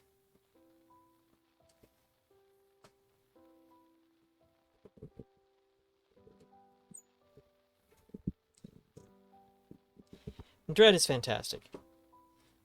The only problem with Dread is way too hard on themselves. Dread is a wonderful, loving person. Fabulous individual. And she should really save insulting herself and being down on herself for her family, so they have something to do. Because if she beats herself up as much as she does, what do they get to do? They got nothing going.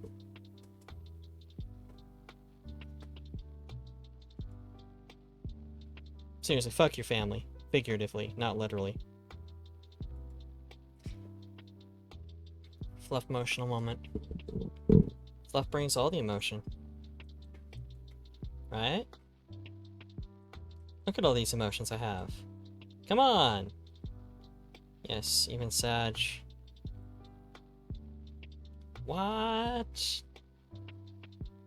Punching is an emotion. Pointing is apparently also an emotion. And proselytizing.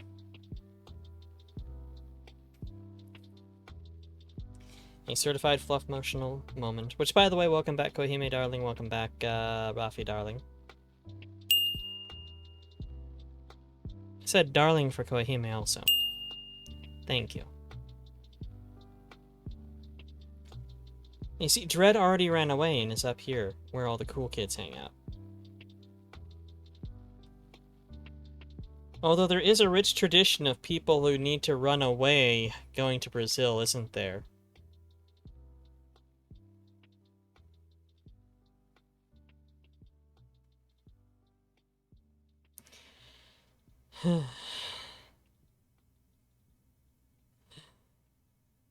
Okay, oh, right, yeah, I was going to pull up, docs. I have stream information. Nope, not stream information. Activity feed. Twitch Whacktivity feed.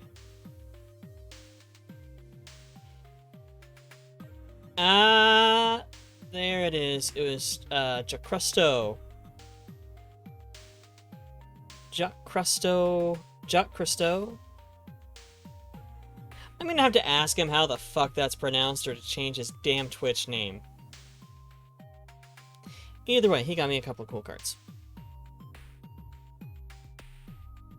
Yee. The one friend in the group no one's actually seen. Indeed. That's because you're really far away. I don't have that good of a scope yet. But this was fun. As always, getting in the workshop is always good. Also, you don't have a webcam. True. You tried to have one, but it just burnt out.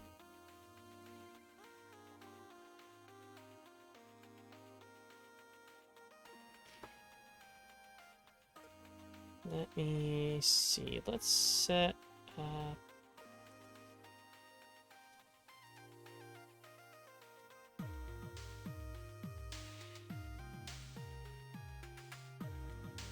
Yeah, no,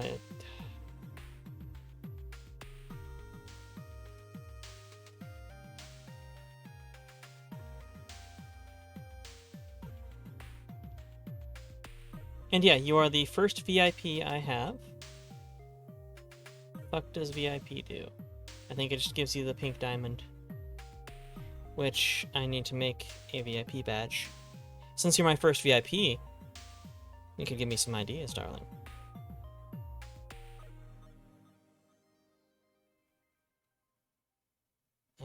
Thursday's a good day. Many good strem. Many good strem. Do have a cell phone camera, but mobile Discord is not good, yeah. And it's only Friday for you, buddy.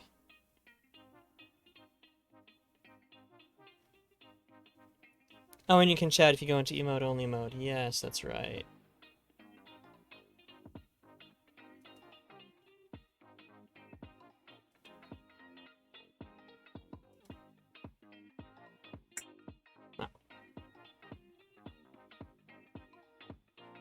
VIP badge is just Dread's pick. Grem Dread.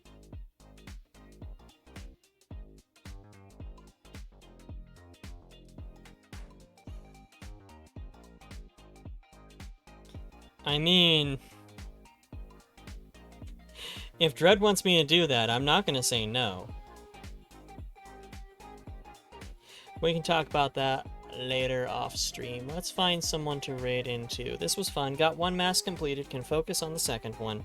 I'm gonna do a little bit of work on it when I can elsewhere, to get it prepared. But let's see who we can Shadow Legends.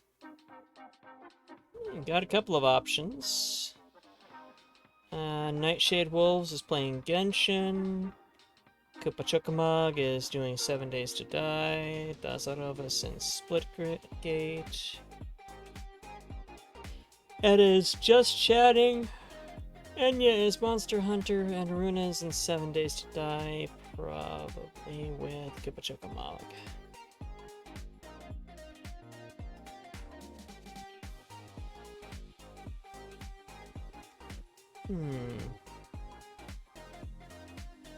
I'm thinking Edda, unless somebody has another idea. Anybody?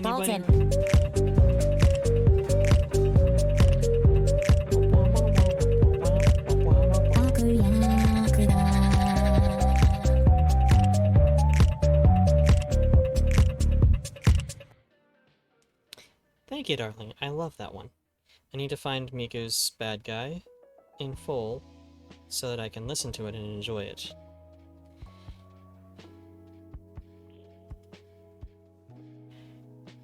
Well, it has been decided it shall be Edda / raid blue hair _ Edda. Yee.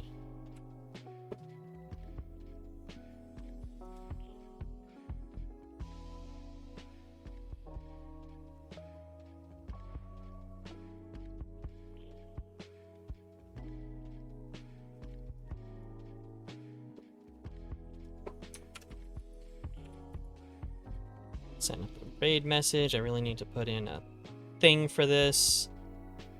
There we go. Nice disturbing raid message. Let's get you on over to the end screen. Thank you folks for coming by. Of course, big thanks to Minxie Deer for joining us. Mythcreant for being the newest sub. Mostly thank you to our darling Koihime for giving those subs out, of course. And thank you all for being here, especially Dread and Raphaelzio, Koihime, and everybody who engaged and talked. Not that I don't love lurkers, but it makes the workshop go by faster. As always, be the monster you needed as a child, love without hesitation, and fight for peace. Bye-bye, bye-bye, goodbye.